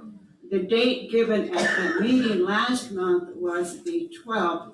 Now, since then, the elder subcommittee has met recently, and we learned that the date is now December 19th. So that change needs to be made. So for the record, we wanted to reflect that the elders' Christmas, are you saying dinner party? Party, dinner, dance, singing, all the above is going to be December 19th. Yes, yes. So I wanted to be sure that everyone knew that because invitations and everything will be going out. Okay, We didn't want to make that change from last month. okay. Also, I did want to mention that the family, for the most part, we have said that our name was Good Eagle. One word with a small e. So in the minutes, it is shown as Good Eagle. So it's just a change there.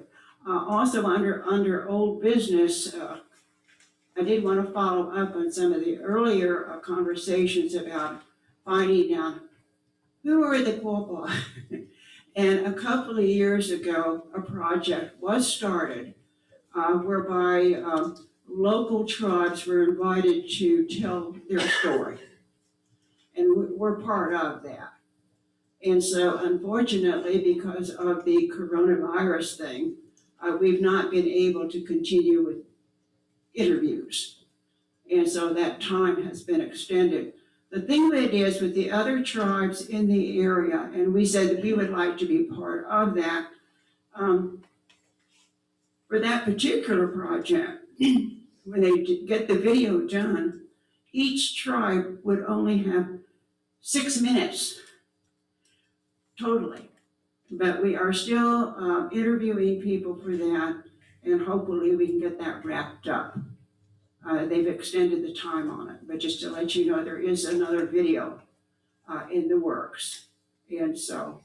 From my understanding, we met with that lady who's facilitating that. Yes. And what that is she has a grant, it's grant funded, I believe it's the Modocs or maybe Eastern Shawnee. They're participants, Yes. but the grant itself is it's a national organization, right? And as part of that, each of the tribes in this area, basically the intertribal council, each of those individual tribes have their own 6 to 7 minutes Correct. video segment. And Yes. it's going to be a demonstration for tourism, is my understanding. Yes. And so we have reached out to some of the area elders. From my understanding, you are also included on the list, and you have been interviewed, but she's the lady that's in charge of it, kind of took a break because of the COVID, and now she's reached back out to us and engaged with us once more. I appreciate you taking the time out to be able to interview and tell our story. And so, yeah, I think it's a great, wonderful thing. I just wanted to add that to what has been previously discussed as far as finding out more about the O-gah-pah. So, then again. Thank you, Gracie. Okay, so those changes in the minutes of the last meeting will be reflected in those will be amended, so. Barbara, did you have something? as well? Yeah, I don't think I need to get up there, but I'd like a clarification maybe. I minutely assisted Henry and Gina and Alec in preparation of a monument plaque that the tribe's participating in over at Pitcher about the mines and things like that. And they still don't have all the money it takes to make those podiums. So they asked Alex about it, and so I really would like a clarification as to, was the agreement, because I've not seen the agreement, was the agreement that the land and the maintenance was done by the tribe and that was our share? Okay, I can address that because I met with them this week, if you'd like me to. Sure, go ahead, Donna. Okay. So just so everyone else can hear on the video, the question came from Barbara regarding the project that we had in place for these picture sites to have some type of monuments that are going to go up for, I guess, is that a tourism thing as well? I don't know. Tourism and just as a historical, just of the town. They have one up at Trees that they kind of made, and it's kind of similar, well, it's not similar to that, but it has history about the mines and the towns and Right. all of it.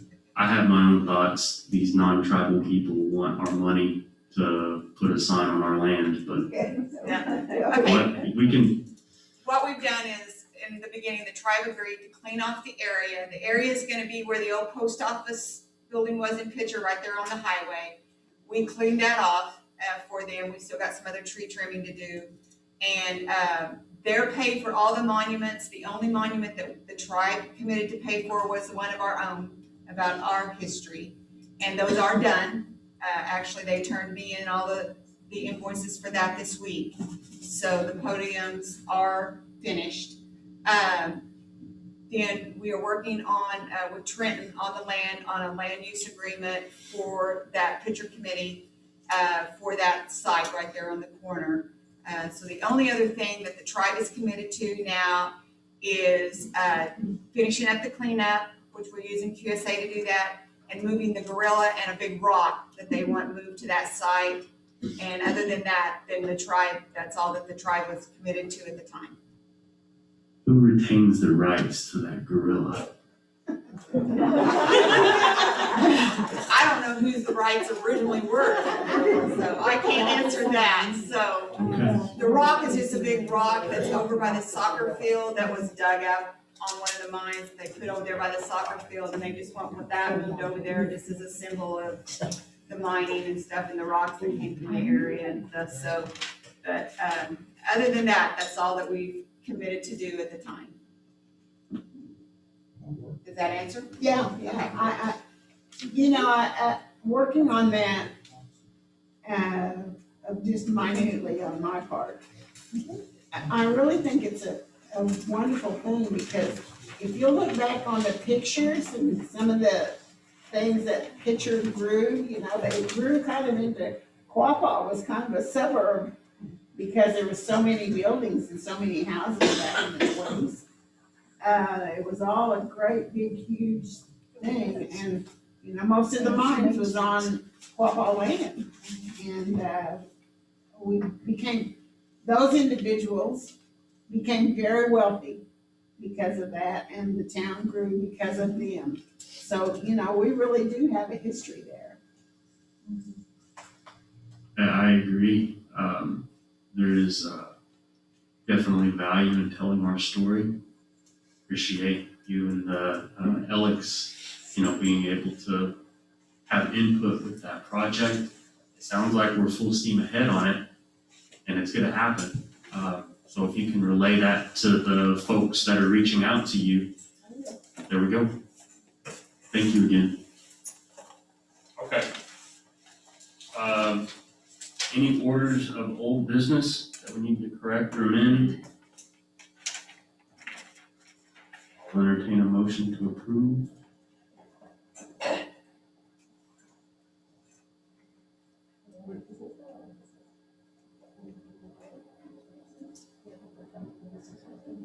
Oh, okay.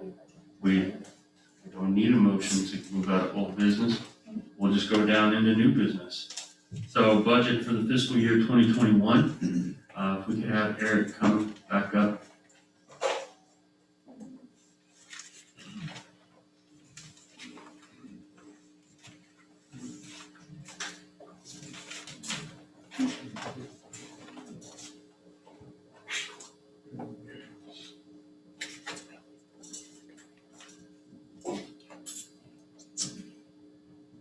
You ready?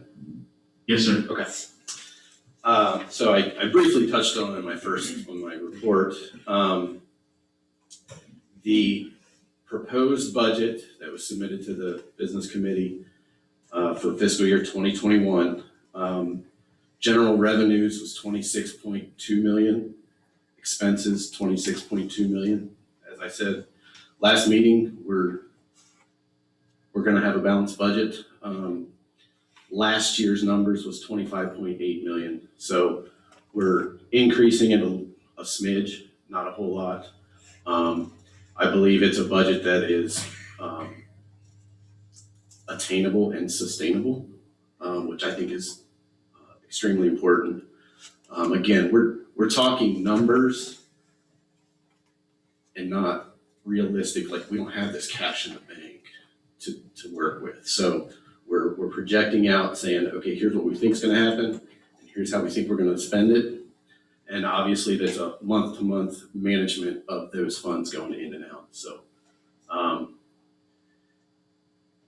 our enterprises are budgeted to distribute, when I say enterprises, I'm talking the enterprises under the tribal government, which is Quapaw Services Authority, Quapaw Cattle Company, Quapaw Food Services.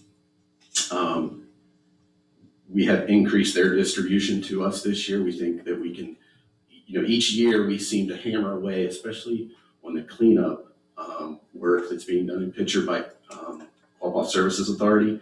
Each year we seem to be able to distribute more and more back to the tribe, and that's just through efficiencies and the work that's being done out there by our guys in the field, and that's just a testament to their work habits. So is there any other questions that the business committee has after your review?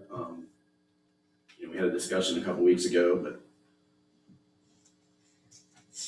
No, I appreciate you bringing all of us up to speed.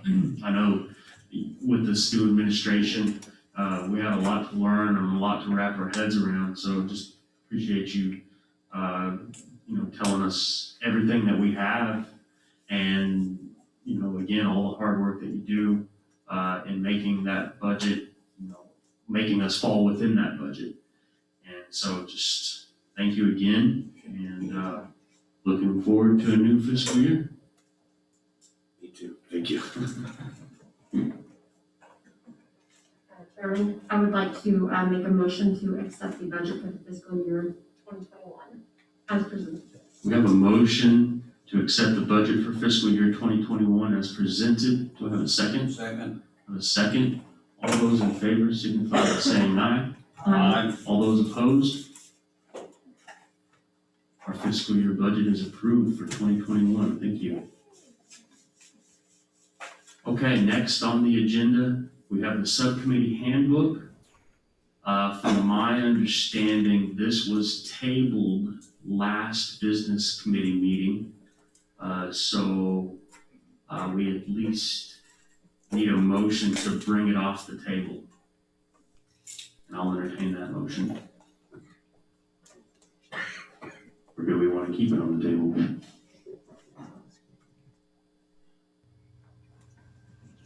I've got several comments regarding it, so I would like to work on it a little bit more before we take it to a vote if possible. So you're recommending we table it for an additional meeting? Yes. Okay. So motion to retable until the next business committee meeting for the subcommittee handbook. I'll entertain a motion for that. Mr. Chairman, you have a motion, I second that motion. Motion and second. All those in favor signify by saying aye. Aye. Aye. All those opposed? We're going to table the subcommittee handbook until the next meeting. Dropping down, subcommittee reappointment and vacancies. Mr. Chairman, I looking at the agenda, we also have under the budget, item Lakeland quote order. That's the new addition. Yes, you call Lloyd, thank you.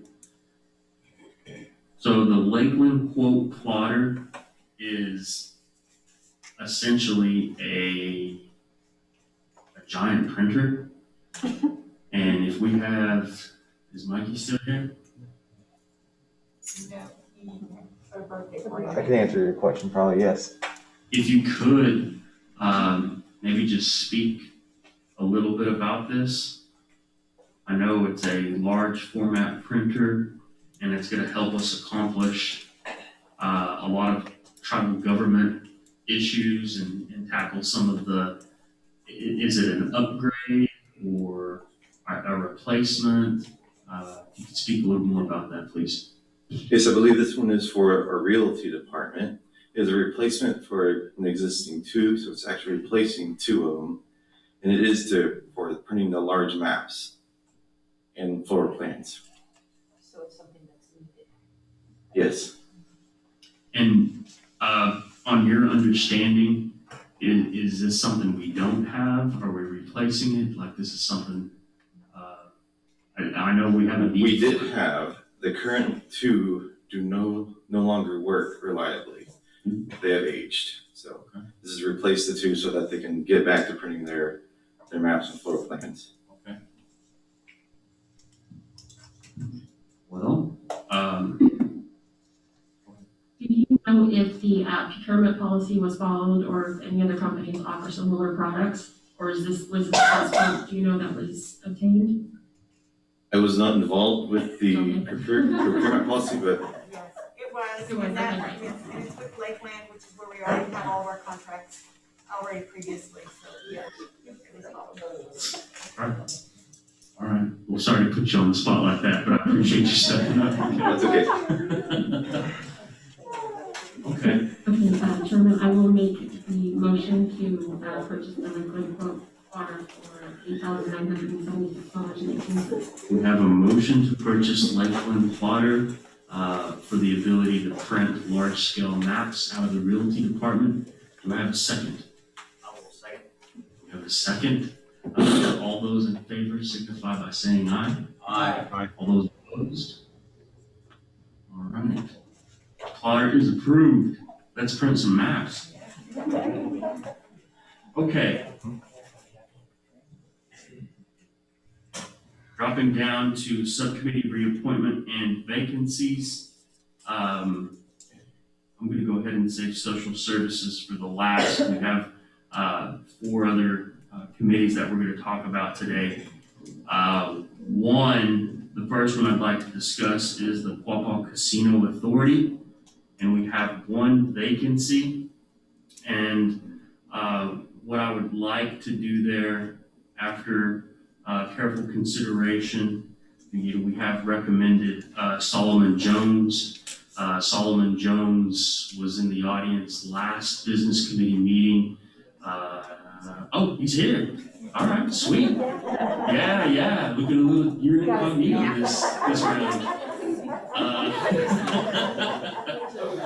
Well, how about you come up to the podium and address the body and address all the citizens and put some hand sanitizer on. Good to see you. Good to see you. I'm Solomon Jones, for those of you who don't know, but I think most everybody in this room does. It would be an honor to help any way I could with the Casino Authority, with any work experience or, life experience that could provide any help in making things sustain and get better as the future moves forward. I don't know if you need to hear any of my work experience or if you want to keep this short, but. No, I think it's a good opportunity to explain, because it's not just in this room now. We're broadcasting worldwide, man. So, man, no pressure. But at least, give a little resume, background, and All right. whatever you feel like sharing. Yep, I'm currently a project manager for ACO Construction out of Fayetteville, Arkansas. On site now on a multi-million-dollar project, which is all infrastructure development, storm drain, underground utilities, that type of thing. I'm primarily responsible for hitting our budget, scheduling, capturing any change orders. I'm responsible for all our revenue and expense on this particular job. Prior to working at ACO, I worked in transportation for 7 years. We focused a lot on gaining efficiencies, so I wasn't so much after my introduction into it, I wasn't so much in dispatching or handling trucking as much as it was trying to find efficiencies and routes where we could combine loads and keep trucks running on more of a quote-unquote dedicated scale. Even though it would be more of an over-the-road situation, we would keep trucks on more static freight. When I was at Transplace in September of 18, we started a carrier sales group, which by the time I left that, I was the first member, the founding member. We were creating a third of the revenue that Transplace brokerage was generating every month with 6 people. So we took and looked for the same situation, gaining efficiencies in freight and putting lanes together and finding carriers that fit really well. So as far as logistics go and looking for efficiencies, that's kind of my bag of tricks, if you want to say. I hold a bachelor's degree from the University of Arkansas in supply chain management and a minor in accounting, I'm a liar. Marketing. And other than that, I'm open to any questions you may have. Thank you. Does anybody have any questions from the business committee? Mr. Chairman, I would move to concur with your recommendation of Solomon Quapaw for the Quapaw Casino Authority. All right, we have a motion on the floor to approve Solomon to the QCA. I have a second. Second. We have a second. All those in favor signify by saying aye. Aye. All those opposed? The ayes have it. Welcome, Mr. Jones. We appreciate what you're going to be doing for us, and we know you'll do good work and serve our people well. So thank you. It's an honor. I appreciate it. Thank you.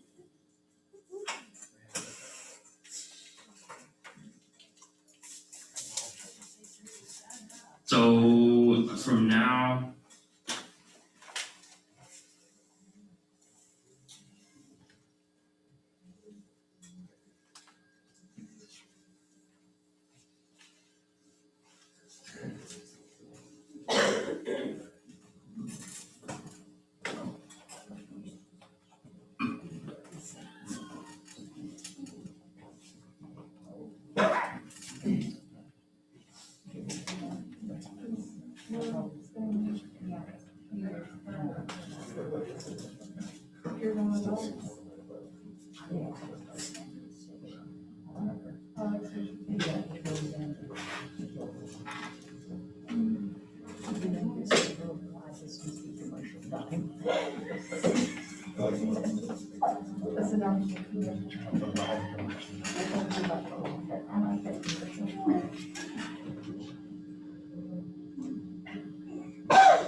okay, moving down to the election committee, there's been several different,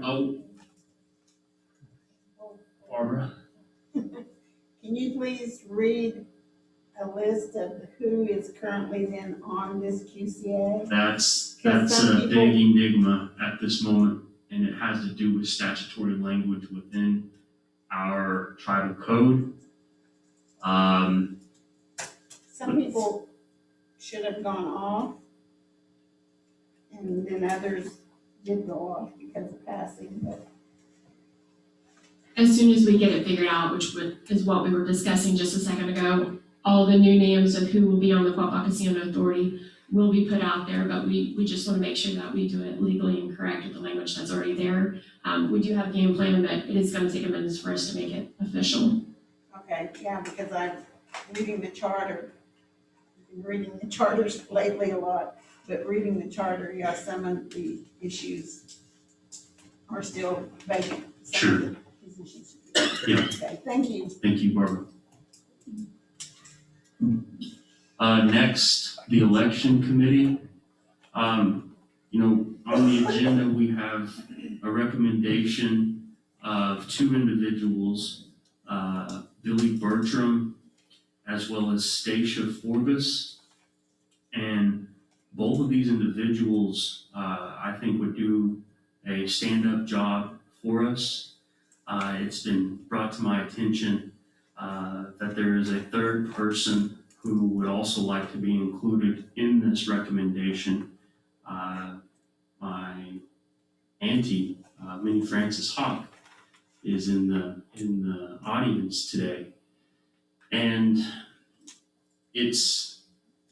appointing these committees have been a really challenging task when it comes to not putting your relative on the board.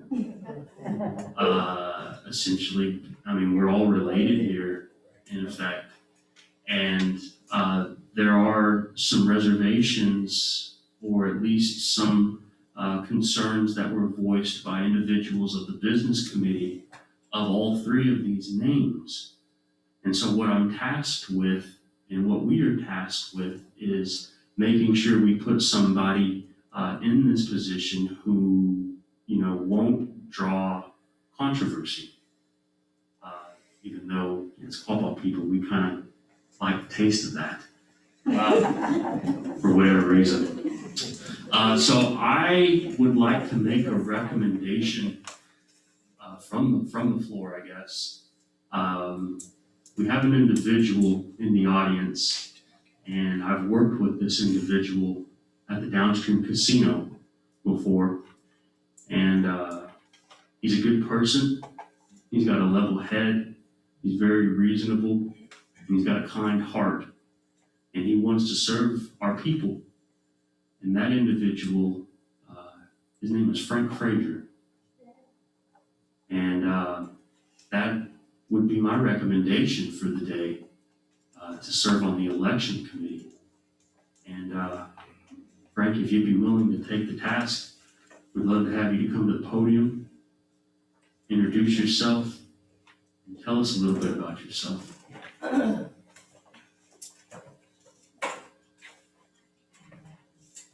Hello, my name's Frank Frazier. Excuse me. And I would be honored to serve our people in this position. Like Joe mentioned, I'd worked with him out downstream. I worked for TC Bear in facilities. I really enjoyed the time I spent over there. I retired from there in 2015. And I think I'm pretty level-headed. I formerly have been a school teacher, worked for the Missouri Department of Transportation, went to work out at the casino and stayed till I retired. As a school teacher, I was involved with Vocational Industrial Arts Clubs of America, which had a lot to do with Robert's rules and how to conduct meetings and such. And I believe I'm a very honest person. I try not to be dishonest with everybody. If I say what I say, I mean, and I want to be real truthful about everything I say. And I would be very honored to serve in this position.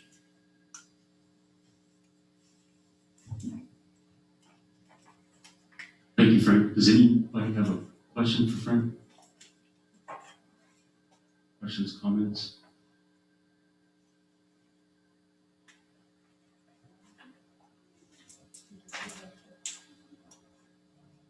Well, at this time, I'll entertain a motion to approve Frank Frazier to the election committee.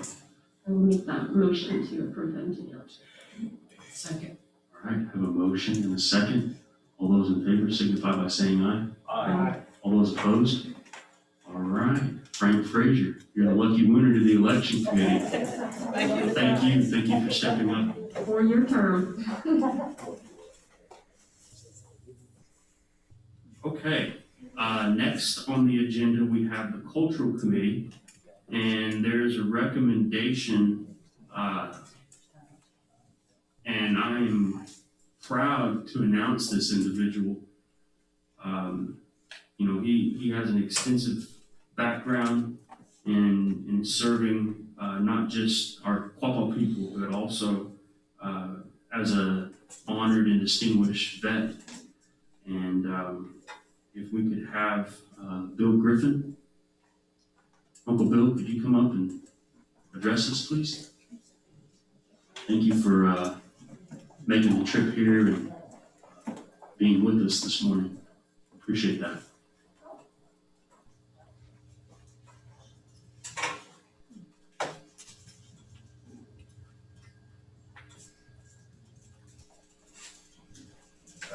I'm Bill Griffin. I'm half Quapaw. And I'm sure most of you know me. I've been around here just about all my life. And I appreciate being nominated to serve on the cultural committee. Cultural committee,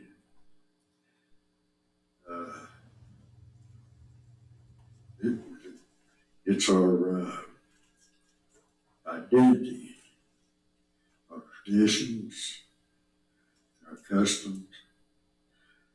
Without that, we don't have any identity. We want to continue as a tribe and teach our young people our culture, our history. We have a long history. We went through a lot of trials, epidemics over the ages, like we're going through now. And we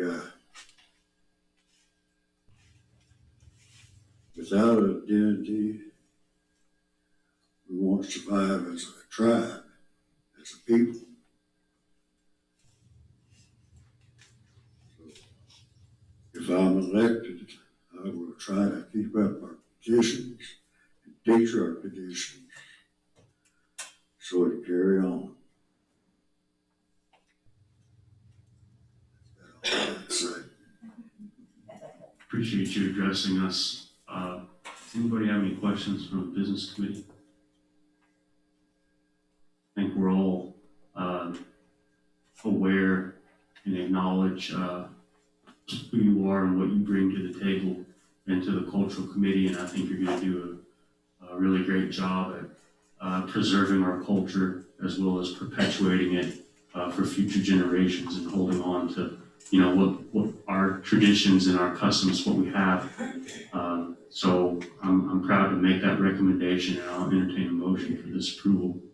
I have a second. A second. I have a second. All those in favor signify by saying aye. Aye. All those opposed? Approved. Thank you, Uncle Bill. Gonna get.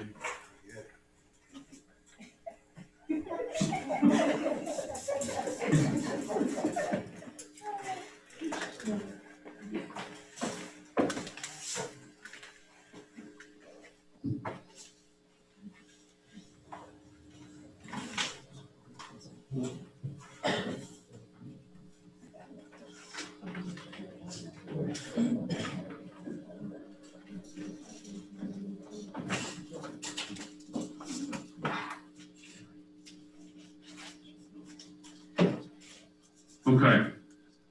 Next item on the agenda is our Constitution Committee.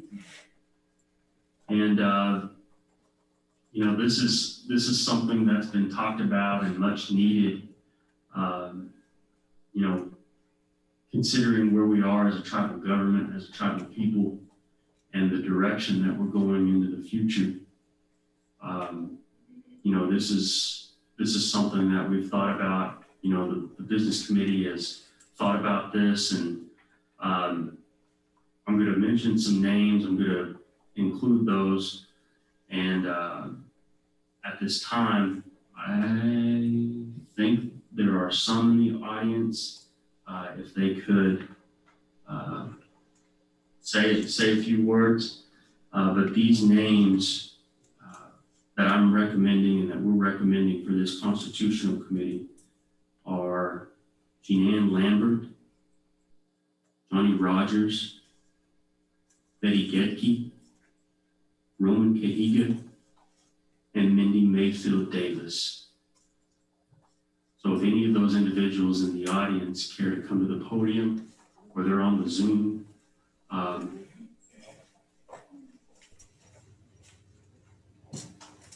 Mr. Rogers.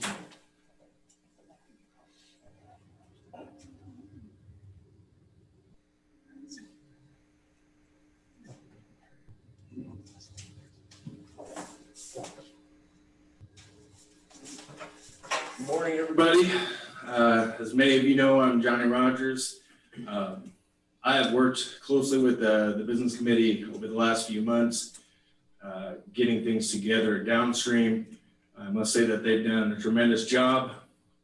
The team that they put together for the Constitution Committee, I believe that this is something that our ancestors would be very proud of moving forward, because we need, our biggest concern is the protection of our assets.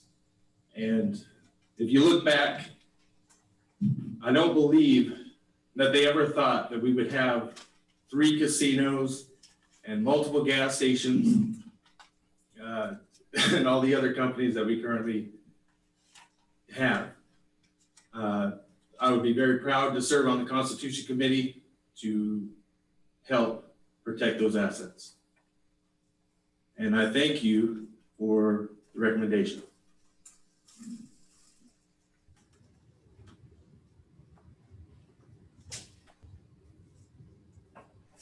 Thank you, John. Johnny, appreciate it.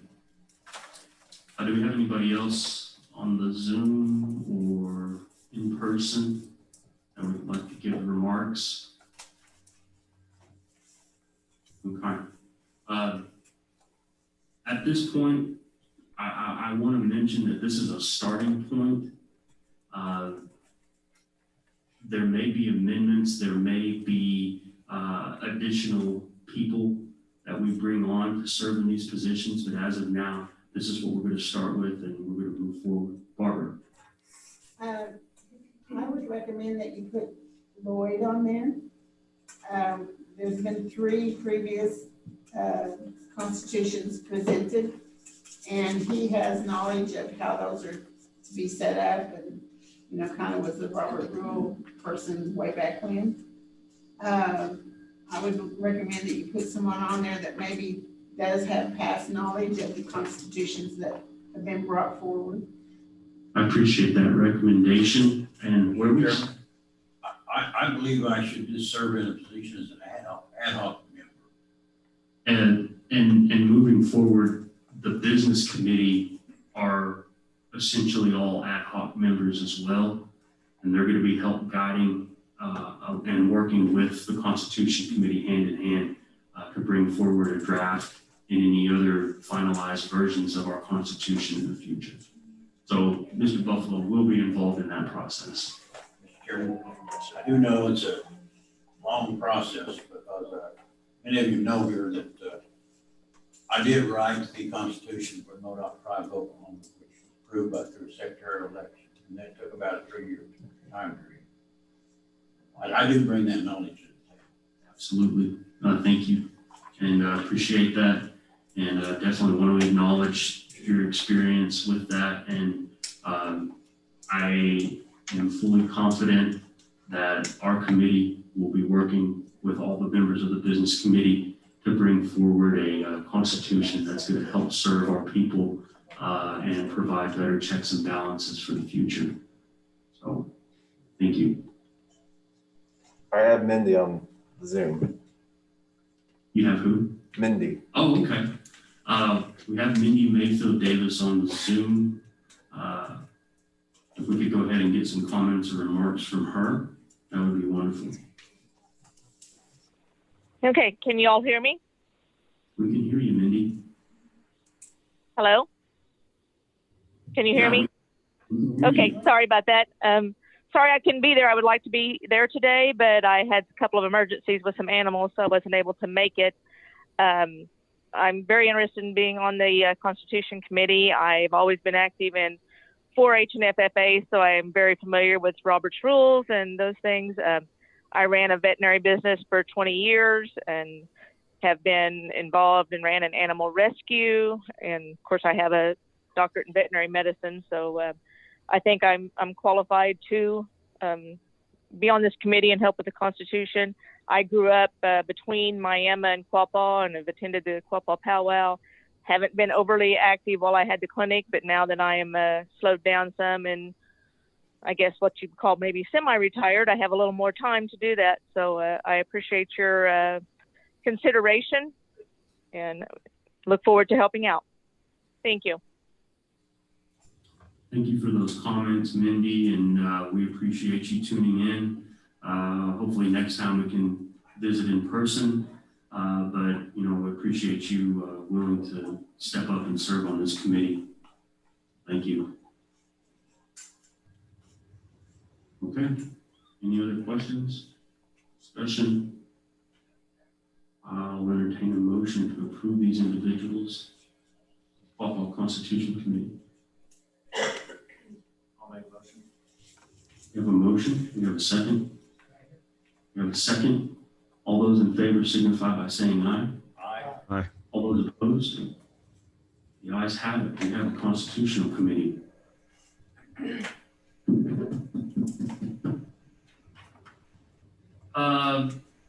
Next item is a memorandum of agreement among Natural Resource Conservation Service, the Arkansas State Historic Preservation Officer, and the Advisory Council on Historic Preservation. And it's a resolution of adverse effects on the Bradley site. Mr.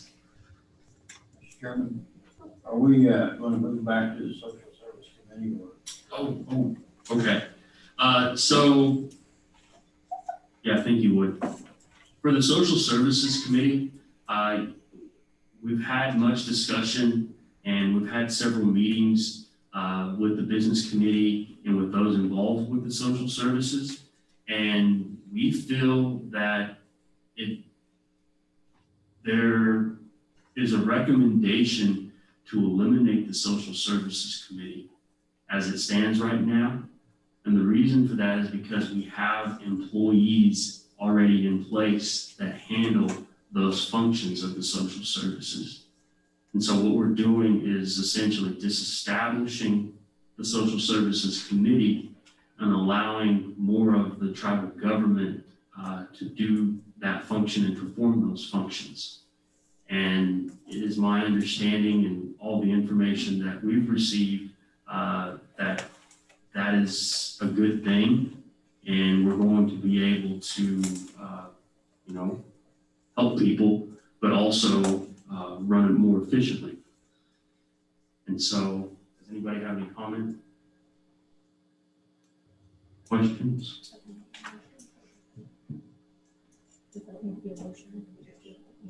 Okay, I'll entertain a motion disestablishing the Social Services Committee. I will make the motion to disestablish the Social Service Committee. We have a motion. Do we have a second? I would second that motion. We have a second. Motion and a second. All those in favor signify by saying aye. Aye. Aye.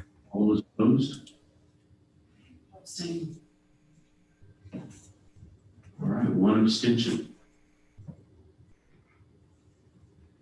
So approved. Okay. Next is the memorandum of agreement with Natural Resources Conservation Service, the Arkansas State Historic Preservation Officer, and the Advisory Council on Historic Preservation, resolution of adverse effects on the Bradley site. If we could, before we go into a vote on this, we have Mr. Bandy. I see you in the crowd. If you could come up and give us a rundown on exactly what this is and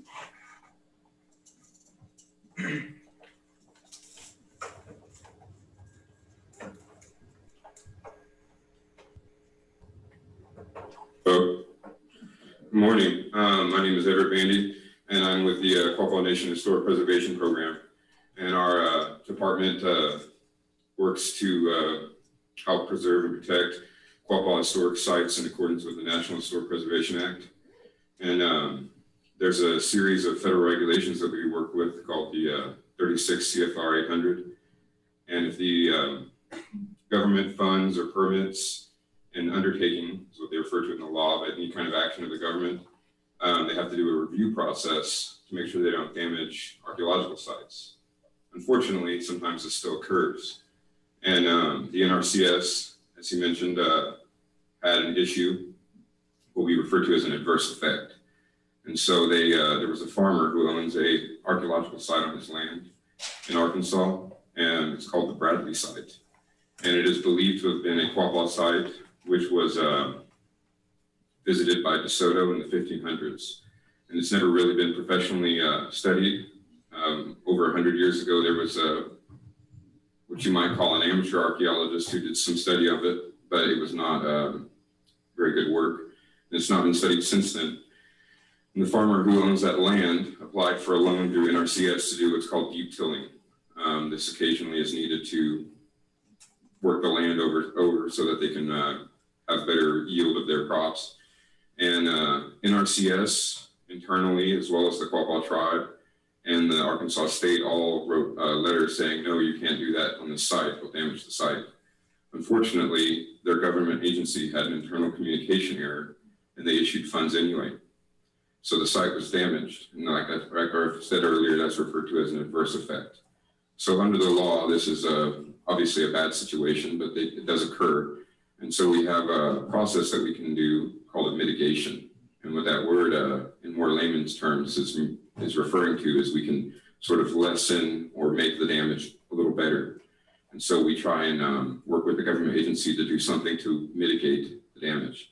And so over several years, the Quapaw Nation, our department, and our legal counsel has developed a document and reviewed this document that would agree to essentially a Reader's Digest version of this document is that the NRCS, the government agency, will provide funding to the Quapaw Nation so that we can, this is done so that the federal bidding process doesn't have to be observed, which allows us to move faster.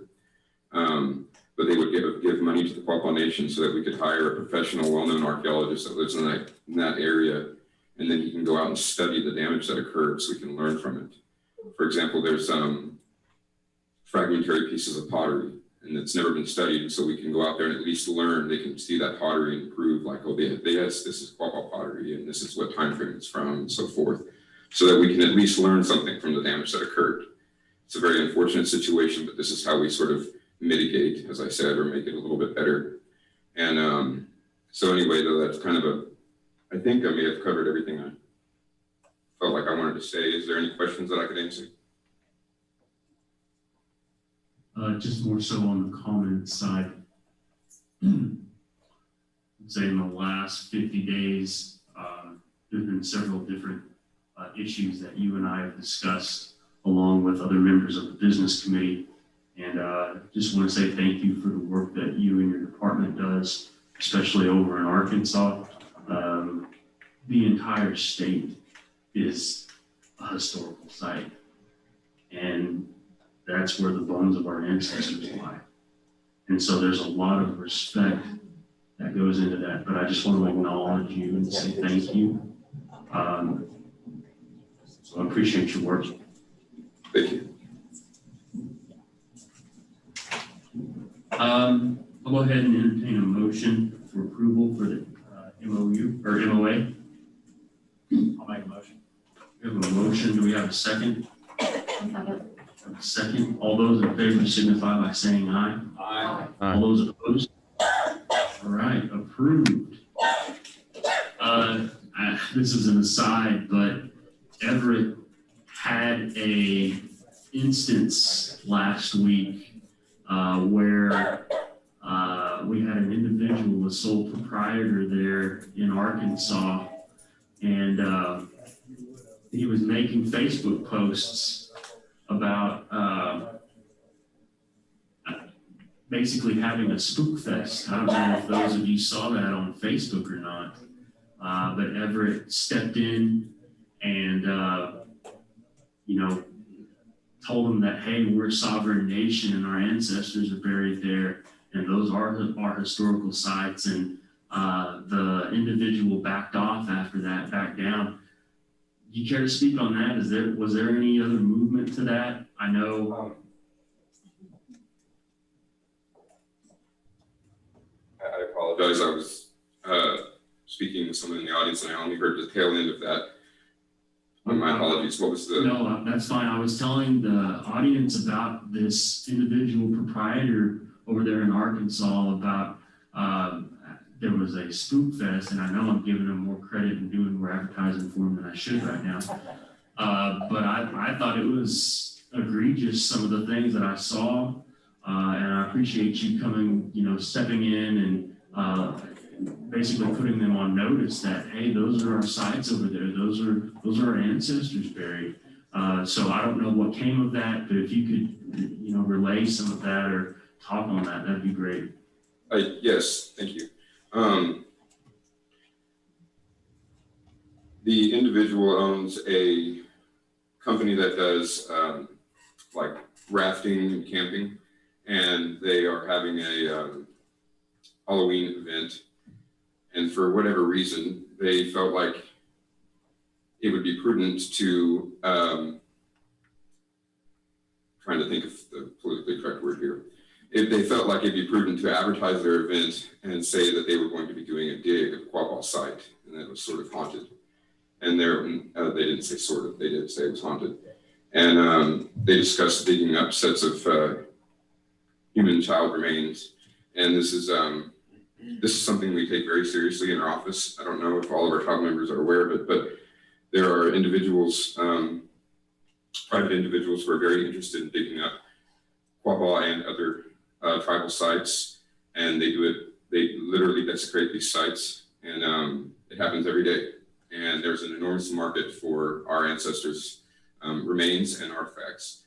And much like people, there's also an issue with people who do drugs. That, for example, in this area, there are people who do drugs that steal copper from abandoned buildings to sell it. It's common in the Delta, in the sites of our ancestors, for people who need money for drugs to go out and dig up Quapaw pottery and sell it, much like it's common here for them to steal copper lines and strip them. And so this is an enormous problem that we take very seriously, and we don't feel like it's a joke. So this individual, when he advertised this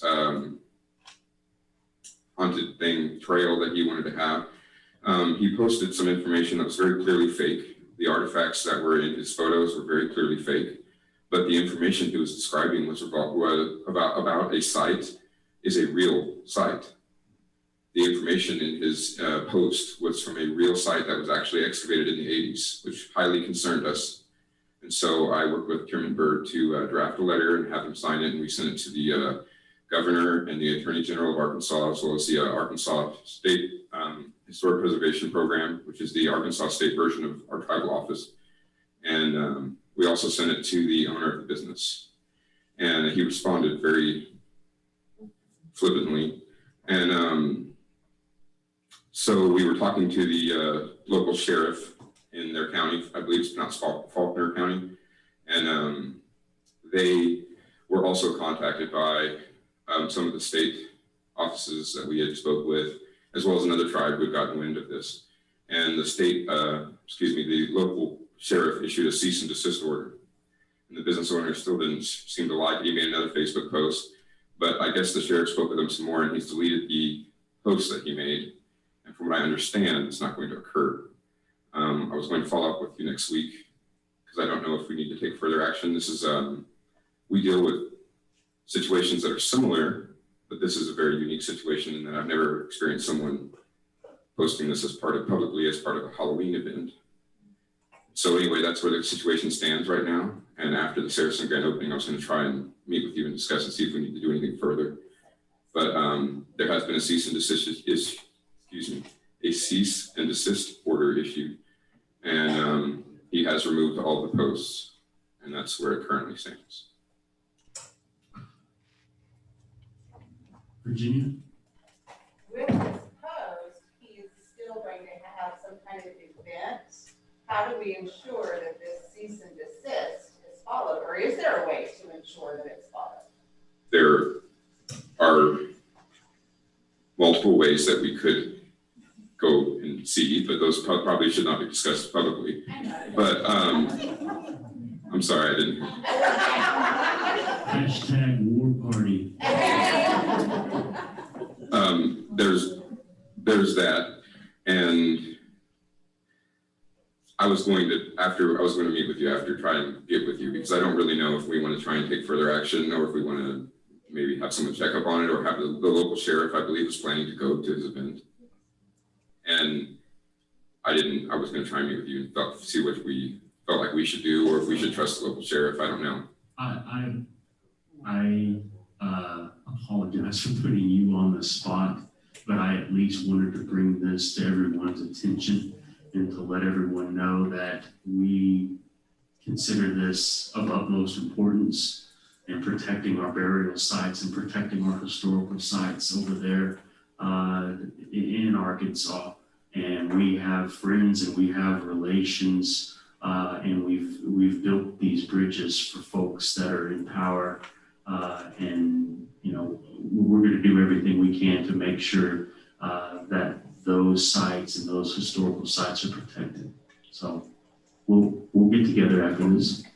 Thank you for allowing me to speak. Thank you. Make an example of them. Yes, sir. Rob. So, in our cease and desist letters, when it involves these types of things, do we put in there a monetary amount so that people know that they're put on notice that that's what this is we're gonna see for no less than $500,000 or whatever it is? Because it seems like the only thing that these people listen to is money. So I think, and I hope that's what we're already doing, because I think when we put people on notice with actual dollar amounts, then they know. Because this, like what you just said, that the guy answered back flippantly. To me, it's like, concerns me is that he's gonna have a lot of people out there at the real site or some other site that we don't even know about. So that's very concerning. Yeah, I agree. I share your concerns, and anytime we can attach a monetary value to that, cease and desist moving forward. Absolutely. So yeah, thank you. For sure. Okay. Moving down, we have resolution 10-1720A, a resolution authorizing Joseph Byrd, Callie Bowden, Guy Barker, and Eric Boone as authorized signatories on all bank accounts of the Quapaw Services Authority, and removing all previous signatories from all bank accounts of the Quapaw Services Authority. So I'll go ahead and entertain a motion for that.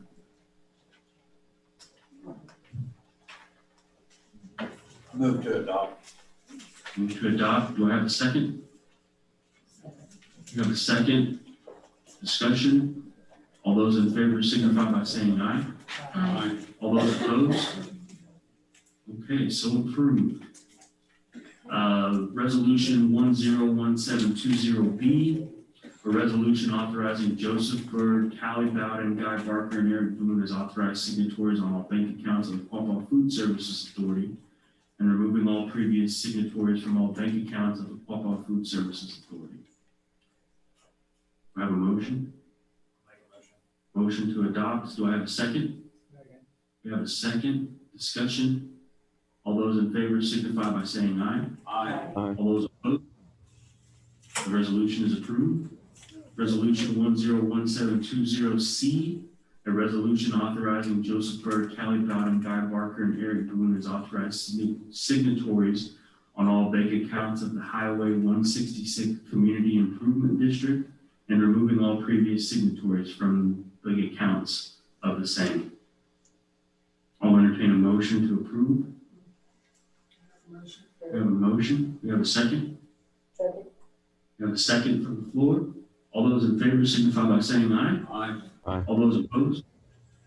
The resolution is approved.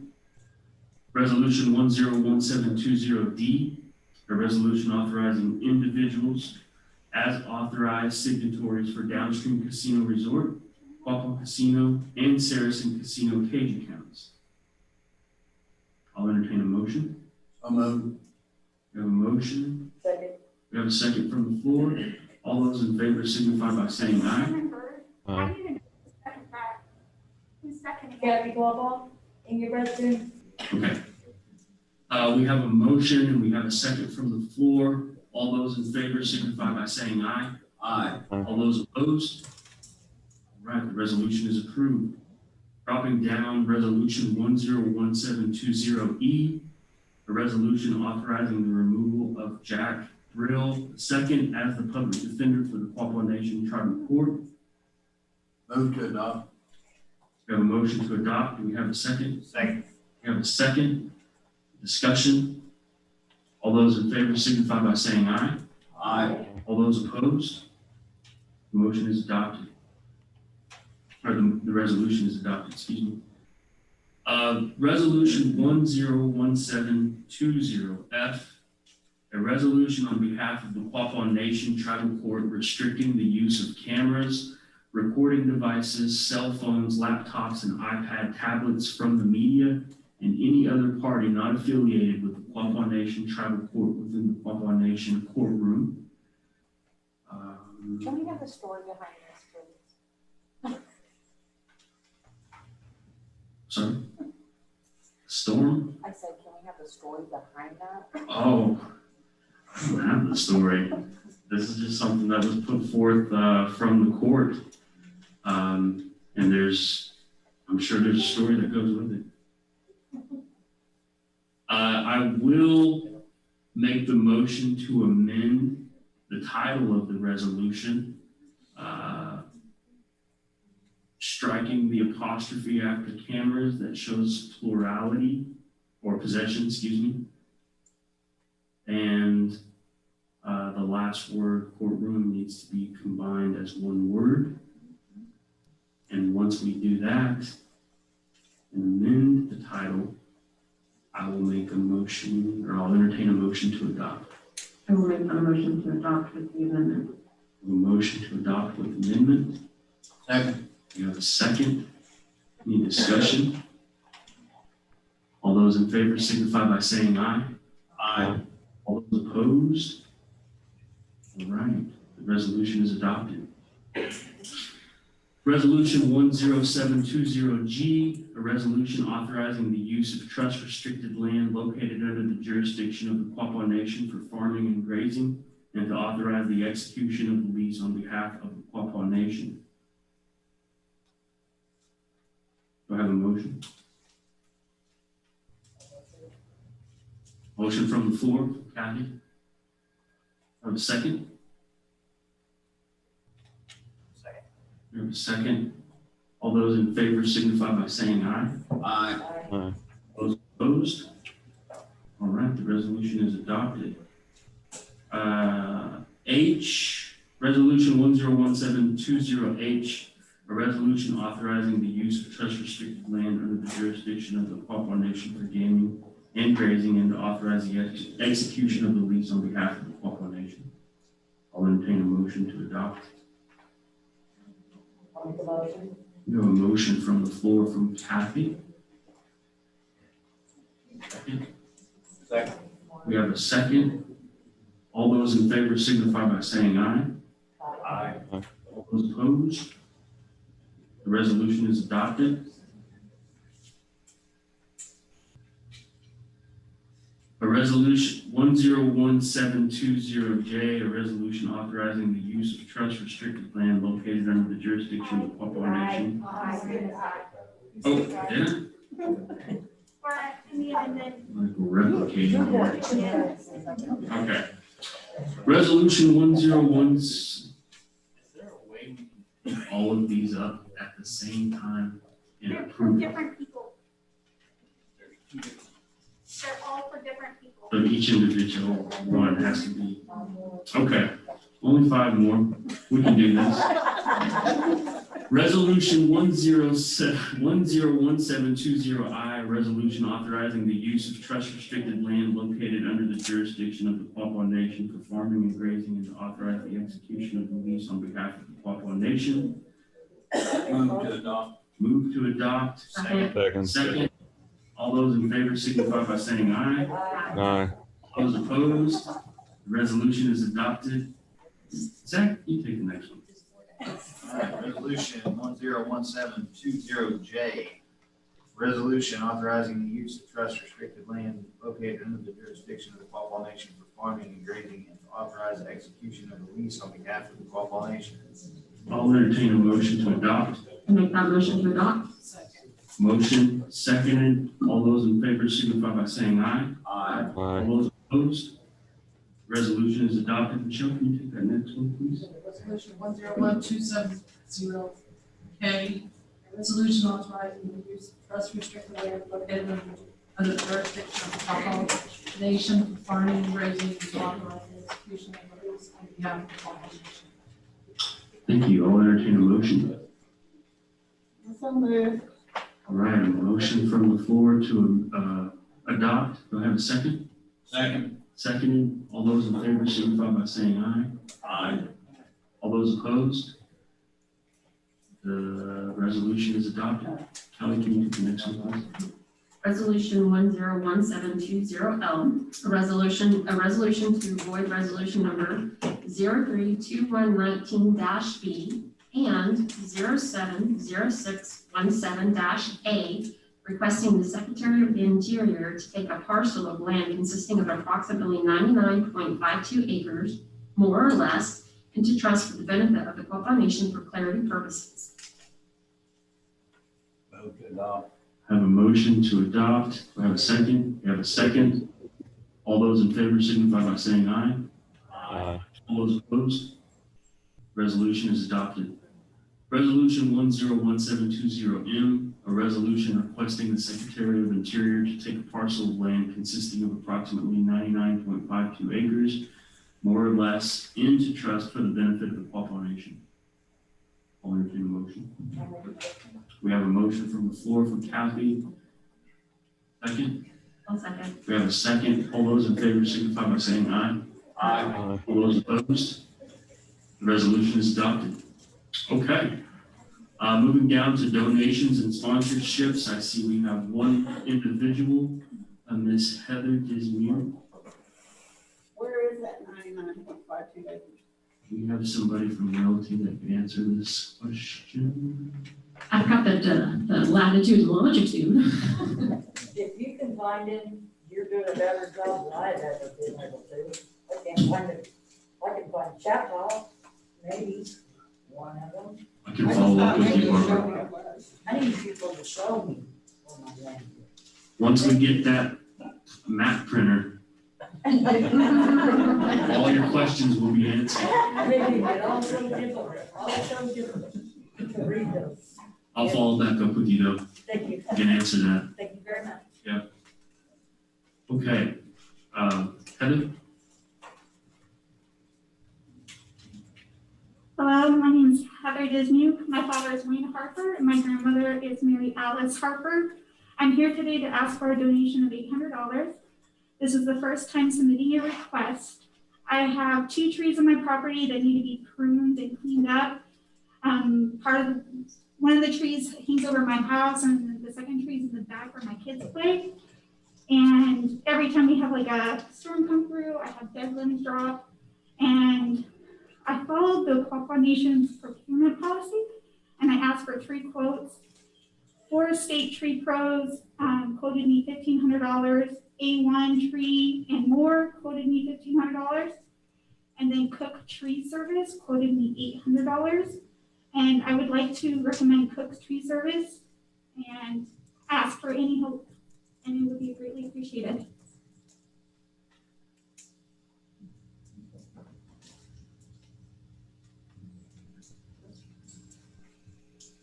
Any discussion? Questions from the business committee?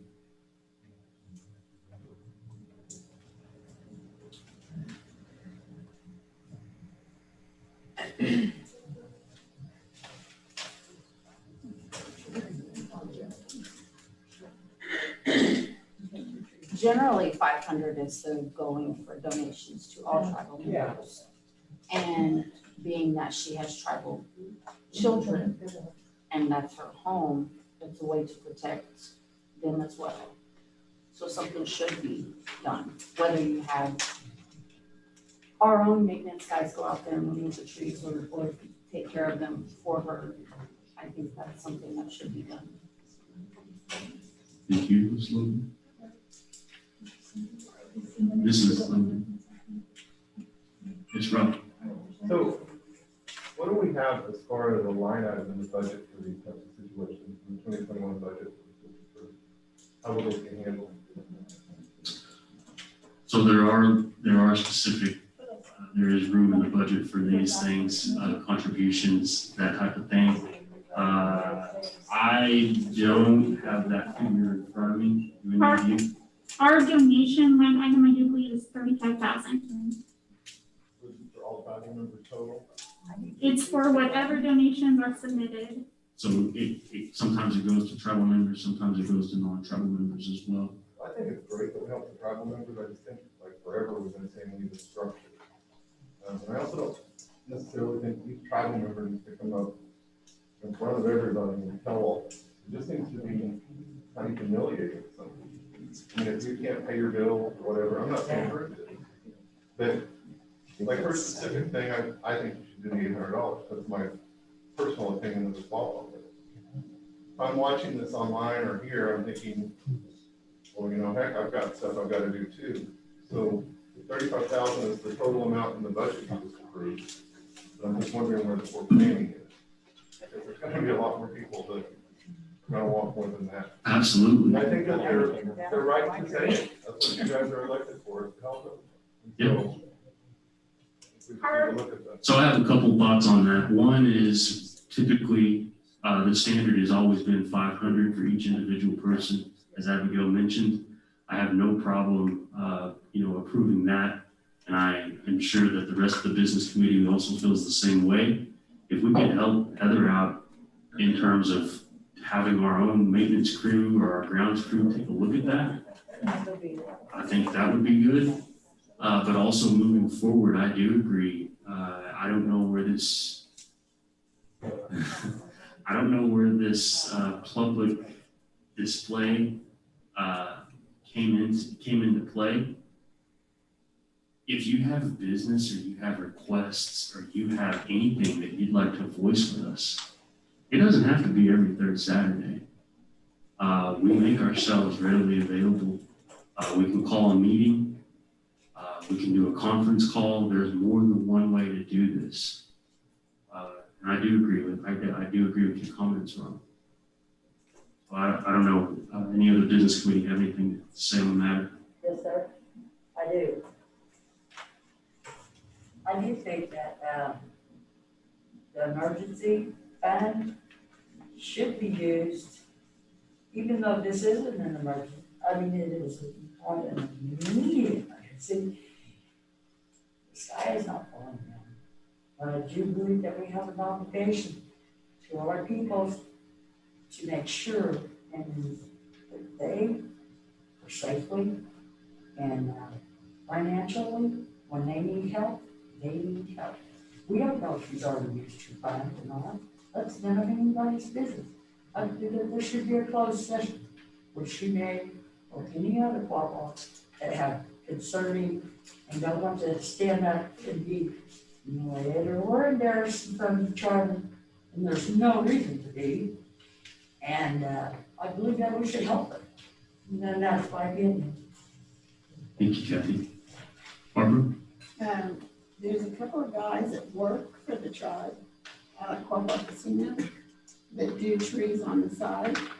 I don't know if you were aware of that, but we've had them come and do a lot of work for us, and I don't know what their price would be, but, you know, maybe Kenny could tell them you're a tribal member, you know, and give them a good deal. Maybe you might be able to get it cheaper.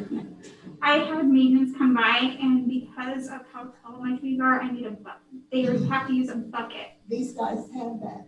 They're not maintenance people. They're inside workers. They're supervisors and managers. And they do it on the side. That's their side work. So they might be able to do it cheaper. And they have a bucket. I'm at this point, I'm open to any and all suggestions. I don't want a tribal member to ever go without, whether it's emergency or not. We have a motion to approve it from the floor, and we have a second. Any discussion? For the record, the amount that we're doing, 500? Okay. The motion for the approval is for 500. All those in favor signify by saying aye. Aye. All those opposed?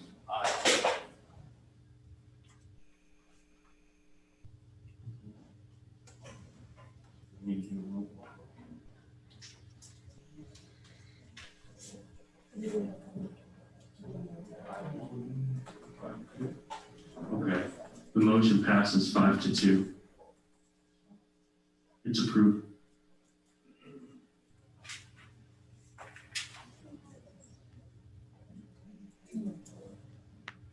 Okay, we're gonna go to open forum.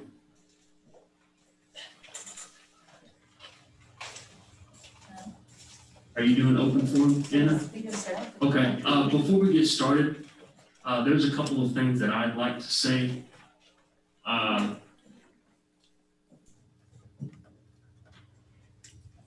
Every month that we have our meetings, I've requested our enrollment committee work with Donna, our tribal administrator, to supply me with the names of individuals that are walked on.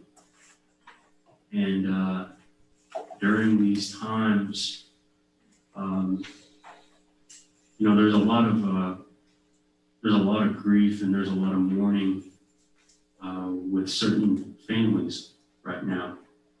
And I just want to acknowledge and pay respect to those individuals that have gone on and who are no longer with us.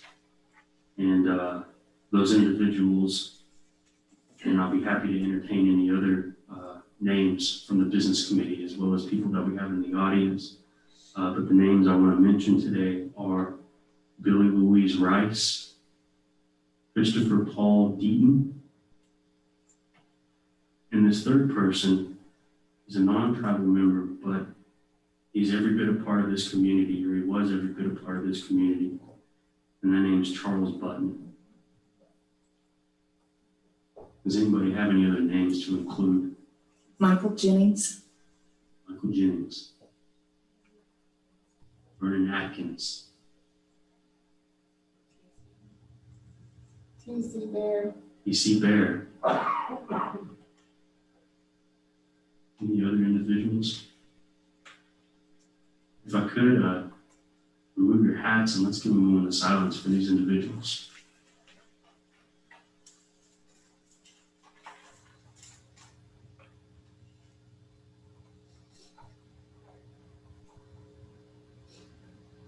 Thank you.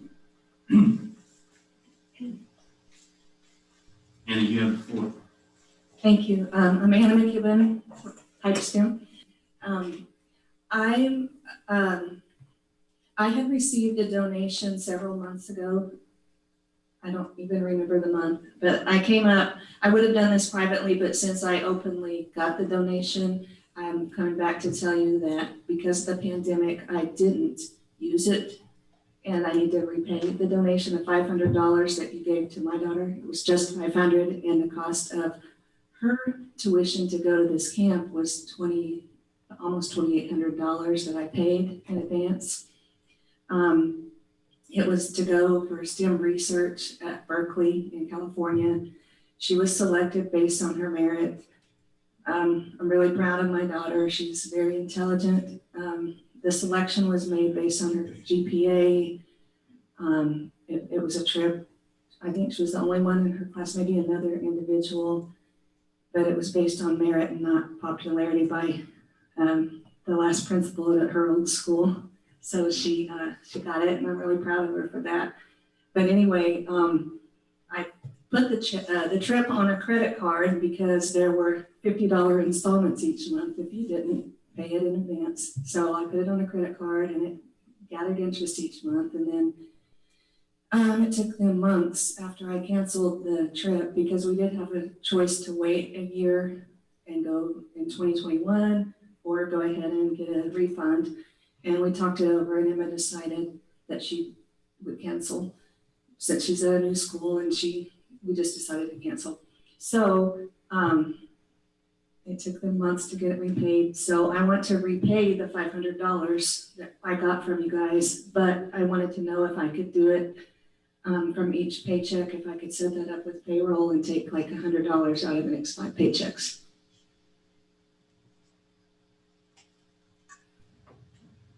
I want to say, you can tell your daughter, Emma, that we are extremely proud of her and wish her well in her accomplishments in representing us. We'll work something out, and we'll get with you after this. Okay, thank you. Thank you. Thank you for your honesty.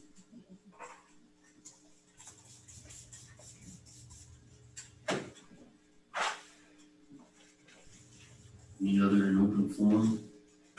We have one individual on Zoom who would like to speak. Okay, we have an individual zooming in. It'll be Janet. I'm unmuting her now. Okay. Good afternoon. Thank you. I have a question about employment opportunities. Several department managers mentioned openings in their departments, but the website, the Quapaw website, doesn't really display a lot of growth opportunities in their listings. So is there a way to consolidate the listings that are available so it looks like we have a more robust economy? Yeah, do we need to have her state name and role, just so we know for the record? Janet, can you state your full name and role so we have you for the transcript, please? Janet Berry Sadeghi. Thank you for your question and tuning in with us. We will make the appropriate changes and make sure that our website reflects what is current on the job openings, as well as the descriptions moving forward. And we'll get that fixed as soon as possible. Thank you. Thank you. The list of downstream is quite long.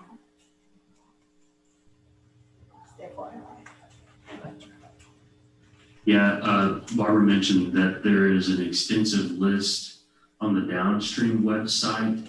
And my understanding is your question was in regards to our tribal website.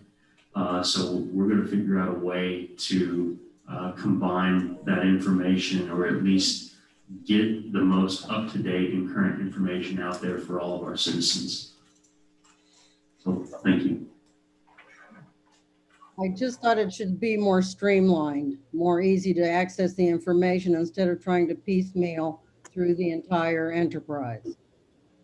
I wholeheartedly agree. Okay, thank you. Thank you.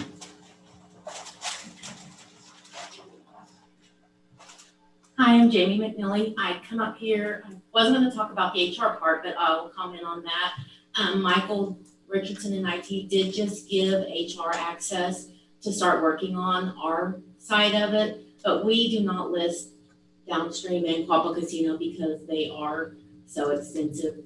We did start last week, but it's been crazy, so we haven't cleaned that up and got it up to par yet, but we are working on that. But I did come up here because Elisa Petrie is also in HR. She's watching from home, but we wanted to kind of elaborate more on what Jasmine was talking about, the Cancer Awareness Committee. We had the walking tacos yesterday, and then tonight at the Quapaw Pee Wee Midget game, we're having a bake sale. So come out and buy baked goods or go home and bake something real quick and bring it by. And then the 30th is the basket raffle. That's open to anybody. You can come in between 11 and 1, and it's a silent bid. You can bid on those baskets. We do ask that the departments or anybody can bring a basket to donate, drop it off the day before so we can get everything set up. Where can they be dropped off? In the HR office here. Okay. And Where that can would, they, I'm sorry, where can they be bid on? here, it will be in this building. In this building? 11 to 1. We'll also be selling carameled apples, and we have changed it up a bit. It used to be just the breast cancer awareness committee, but we've changed this to a just cancer awareness because we feel that everybody suffering from any cancer is just as important.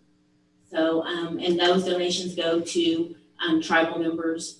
People let us know of a family member, or the tribal member themselves will contact us if they have a need. We've purchased food in the past, helped. I know they donated to get some wigs in the past, just different various things like that. So come out and support us. And if you want to donate anything to be auctioned off, just get that to us as well. I also do want to comment. I was asked to judge the Miss Indian NEO contest this past week at the American Indian Center for Excellence. And I don't know this young lady, but her name is Carly Jones, and she's a Quapaw tribal member, and she was the winner. So just want to get that out there as well. All right, so we have a Quapaw citizen who is the new winner, I guess. Is it a pageant? Yes, it's based off of, they submit a kind of a brief bio, update on everything that they do. They get recommendations from teachers, community members, things like that, based off of GPA as well. And then they also come in and they answer. They have a platform. Carly's platform is diabetes awareness. And she is the great niece of Sherry at the fitness center. So she promoted the fitness center in her speech. And they also drew random questions, so they weren't prepared for those questions. And so overall, she was picked. That's awesome. Congratulations to Carly for holding the title, holding the crown, and representing the Quapaw people. Thank you, Jamie.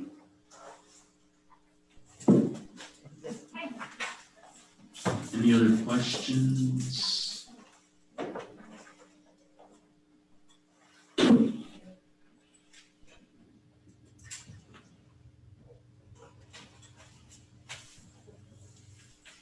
All right, well, moving out of open. Chief Helper, may I ask you something? Sorry, yes. About him. Okay.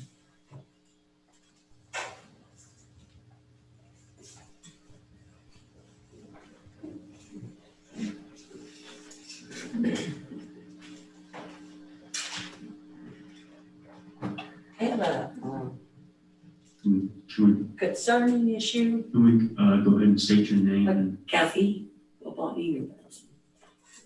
and I know of someone who has a record of the Quapaw grandpa, and it's all Quapaw. War dance, something. I have no idea what it's on, because it is so old and it's like brand new. Nobody's ever played it, but it's just about 1/4-inch thick. Really like a big, I've never seen a record this before. But it has all Quapaw songs. Grandpa is on some of these records. And the person who has it is my cousin, Robert Holt. Now, if you were approached by the tribe and maybe the council standing behind us, we could obtain that record and make CDs for every tribal member that we have and give them to them for free so they can learn the songs, the old songs of the Quapaw nations that have been lost to us. I can discuss this in depth with you further, but if anybody has any interest or any questions, I'd be more than happy. But I thank you for your time. I appreciate it. Thank you for your comments, Kathy. Between Cultural Committee represented here, the Tribal Historic Preservation Office represented here, I'm sure somebody would like to obtain that information to see what we can do about preserving that, engaging with that individual and making sure that we could at least get copies of something like that. Yes, sir. Yeah, so thank you for your comment. Thank you. Council. You first. Chairman, I have a Yana Allen who'd like to speak. Okay. Yana, straight from Washington, D.C., right? Yes, certainly I am. Thank you very much. Can you all hear me okay? Yeah, we can hear you just fine, Yana. Go ahead. Wonderful, wonderful. Well, thank you very much, first of all, for the ability to speak today and share space with you all. But as mentioned, my name is Yana Allen, and I am the granddaughter of Patricia Daylight, who is one of our very precious few half-blood Quapaws. My family, my mom and her sisters all live on our allotment still, which is just 15 minutes down the road from the tribal offices. And that's where I call home when I'm not here in Washington, D.C. So I just wanted to introduce myself for folks who may not know me very well. I've spent a lot of time away from Quapaw, unfortunately, but I'm so thankful to the business committee today for allowing the Zoom option and to join virtually, especially in the environment. And I just wanted to extend my gratitude and thanks for that. The reason I wanted to come and say hello to you all today is professionally, I actually serve as the Director of Civic Engagement and Special Projects at the National Congress of American Indians. And so what I oversee, which is many things here, but primarily since we are in election season, we oversee our Native Vote program, and we just actually concluded our census outreach, which is called Indian Country Counts. But I wanted to put it on the floor before the business committee and our tribal citizens that if any folks are out there interested in being able to help encourage our community and our tribal citizens to get involved with voter registration or helping folks get to the polls on election day, just taking part in our civic duties as not only tribal citizens, but as community members and U.S. citizens as well.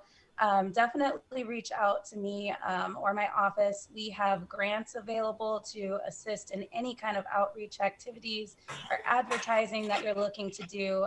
We are nonpartisan. We operate under the nonprofit arm of NCAI. And so we're just really in the business of helping folks become educated in what their options are, how they can get involved, helping ensure folks get to the polls, however that suits them, whether that's by mail, in person, just making sure that our voices are heard. As we know in Indian country, we have a lot of power at the polls, and that's one of the things that we want to ensure that our voices are heard. And so if anybody has any questions or would like to get involved, again, I can't stress enough, we have a lot of grant funding to help with those opportunities. So if there's ever anything that the business committee or our tribal citizens need in that particular aspect, or have any questions, if I can provide resources to you all, I just want to offer that. I really, anything that we can do, whether we're there on the ground back home in Quapaw or, here in Washington, D.C. and elsewhere, I just wanted to offer that to our tribal citizens, our community, our family, really, and let you know that there is a resource out there. So that's just one little thing I wanted to throw out for the group, but also introducing myself more formally to you all. But I appreciate, again, the time and space, and thank you for allowing me to speak. So.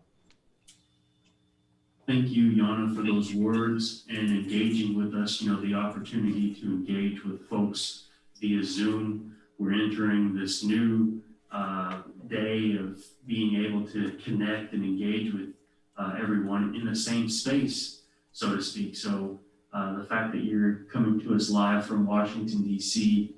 and representing us with NCAI over on the East Coast is, you know, we appreciate that. And thank you for Zooming with us. And thank you for the information that, you know, you announced and notified us. Maybe we can connect you with our, you know, either Donna or somebody else in the office where we can at least put that information on display for all of our folks that are coming into the tribal office, as well as maybe potentially on our website, because I know that the vote is right around the corner and it is extremely important. You know, it's good to have your voices be heard. And, you know, there's a lot of Indian folks out there, indigenous folks within Indian country, and it's good to have our voices heard. So thank you for that.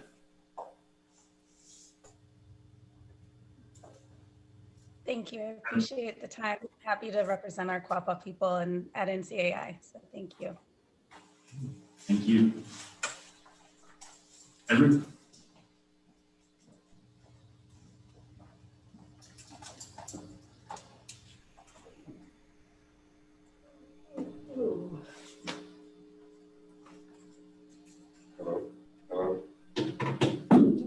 Now it's working. I just wanted to address something. Thank you, Kathy, for bringing that up. And I thought I might as well just address it publicly because there may be other people in a similar situation who would like to know the information that I'm about to share. So we've had a couple of tribal members come to us with old material, perhaps reel-to-reel, 8-track, records. And there's actually a program at OU.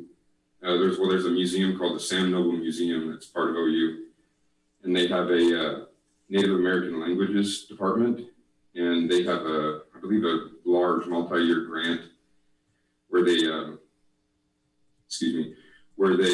digitize old recordings for like old songs or language material that people have, exactly what you were describing, and we've directed a few tribe members to work with them. We will assist them if they would like filling out the application, or some tribe members can work with them directly if they would like. For example, there may be somebody that doesn't want, maybe they have an 8-track of someone speaking in Quapaw from years past, and they want it digitized, but maybe they're not ready to give it away publicly. You know, there are people that are in that situation, and OU will work with them, or they'll be glad to save it, but they will take your material and digitize it using the best technology that's available.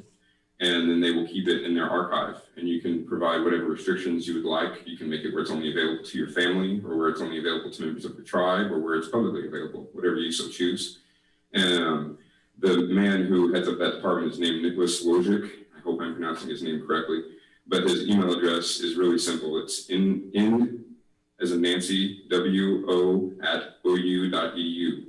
And their phone number is 405, my phone just went dark, 405-325-3332.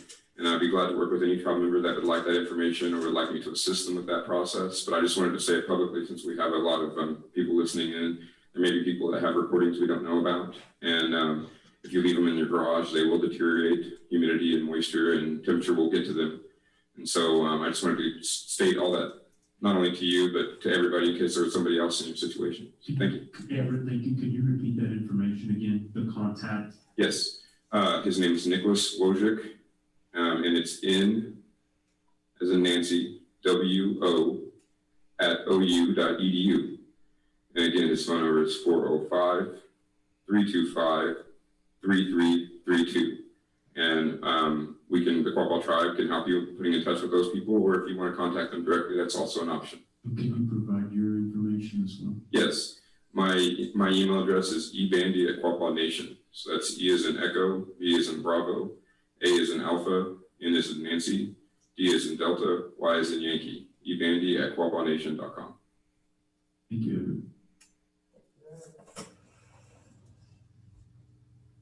I have a Nathan who would also like to speak. All right. Nathan coming to us via Zoom. Nathan, you have the floor. Can you hear me? Yes, we can hear you, Nathan. All right. My name is Nathan Phelps, and I live in Missouri. And first off, I'd like to say thank you for the awesome job that you're doing for our nation. Last committee meeting, there was somebody that brought up about, and I'm not going with names, about a possibility of a foster child in the state of Missouri. I am a foster parent that's also a tribal member. So if anybody in the tribe wants to get a hold of me, they can, for placement potential. Just throwing it out there. Thank you, Nathan. Do we have his information as he is registered through Zoom? Do we retain that? We do not. You will have to get it to us. And we can put you in, we can get the information, and anybody that reaches out to us, or if there's a need in the future, we'll definitely consider that. And we appreciate you tuning in, and thank you. And I also would like to say, I'm also getting ready to go to my first powwow. I actually moved from Washington State to Missouri, so this is going to be quite an experience for me. And thank you for everybody that's putting that together. Are you coming to this powwow or another powwow? No, this powwow. Okay, well, good deal. Look forward to seeing you in the arena. Did he help? Did Doj Grant be happy to help him? We got people that are a reception party. So meet us on the Hey, field. if anybody wants to reach out to me and give me that contact information, I would absolutely love it. It's on Facebook. It's Nathan2550 is my URL. Perfect. Okay. And if we don't connect you today, I'm sure somebody will be watching for you. And I also want to say, go ahead. No, you go. I also want to say I was just going to speak on your request for fostering. Get a hold of Mandy Dement. She does our fostering for all of our ICWA children. And she's the one who inspects your home, make sure you go through all the proper procedures to be a foster. I'm already licensed in the state of Missouri. This is for the Quapaw tribe. Oh, okay. I see. Okay. And then I was also going to add, very appreciative of the Facebook page. That is very informative of what's going on within the nation. We're trying to get that info out there as best we can. So we appreciate that. Thank you. Thank you. Thank you for your remarks too. Anyone else?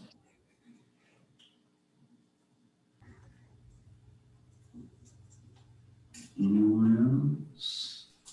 We're going to go to closed session. All right.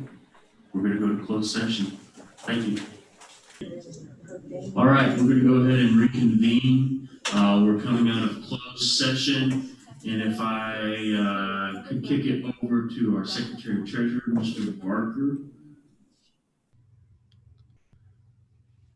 All right, I don't have any audio coming back, so I'm just going to go ahead. If you need me to stop, just raise your hand.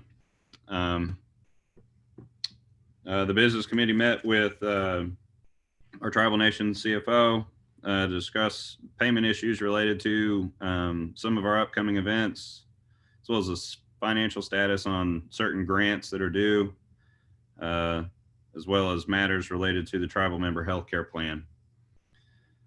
The committee also met with the nation's grievance committee about the disposition of grievances against former committee members, the availability for legal counsel on a go-forward basis, as well as matters related to the DCR forensic audit.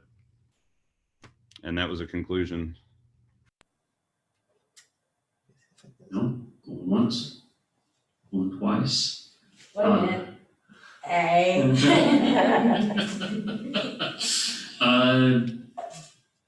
Michelle, do you mind giving the benediction, please? Father, we thank you, Lord, for this beautiful windy day and the sunshine and Lord, we just pray that we just thank you that we're able to come together as our Quapaw friends and family, Lord, to take care of business. And we just ask, Lord, to continue to guide and direct us each way we go, in our words and our actions. And Lord, help us to come together as a family. And Lord, help us to truly put each one of our members first, and all the things that we are planning to do and the things that are being done. And we thank you, Lord, for the opportunity to be able to do that. And we just ask, Lord, that you be with those that are not here for whatever reason, Lord, whether it's sick or travel, whatever it is, Lord, we just ask you to keep them safe.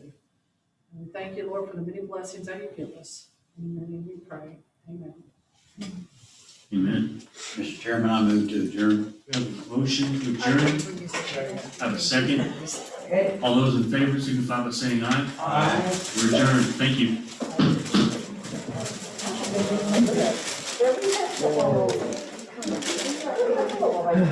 My audio system is cracked out.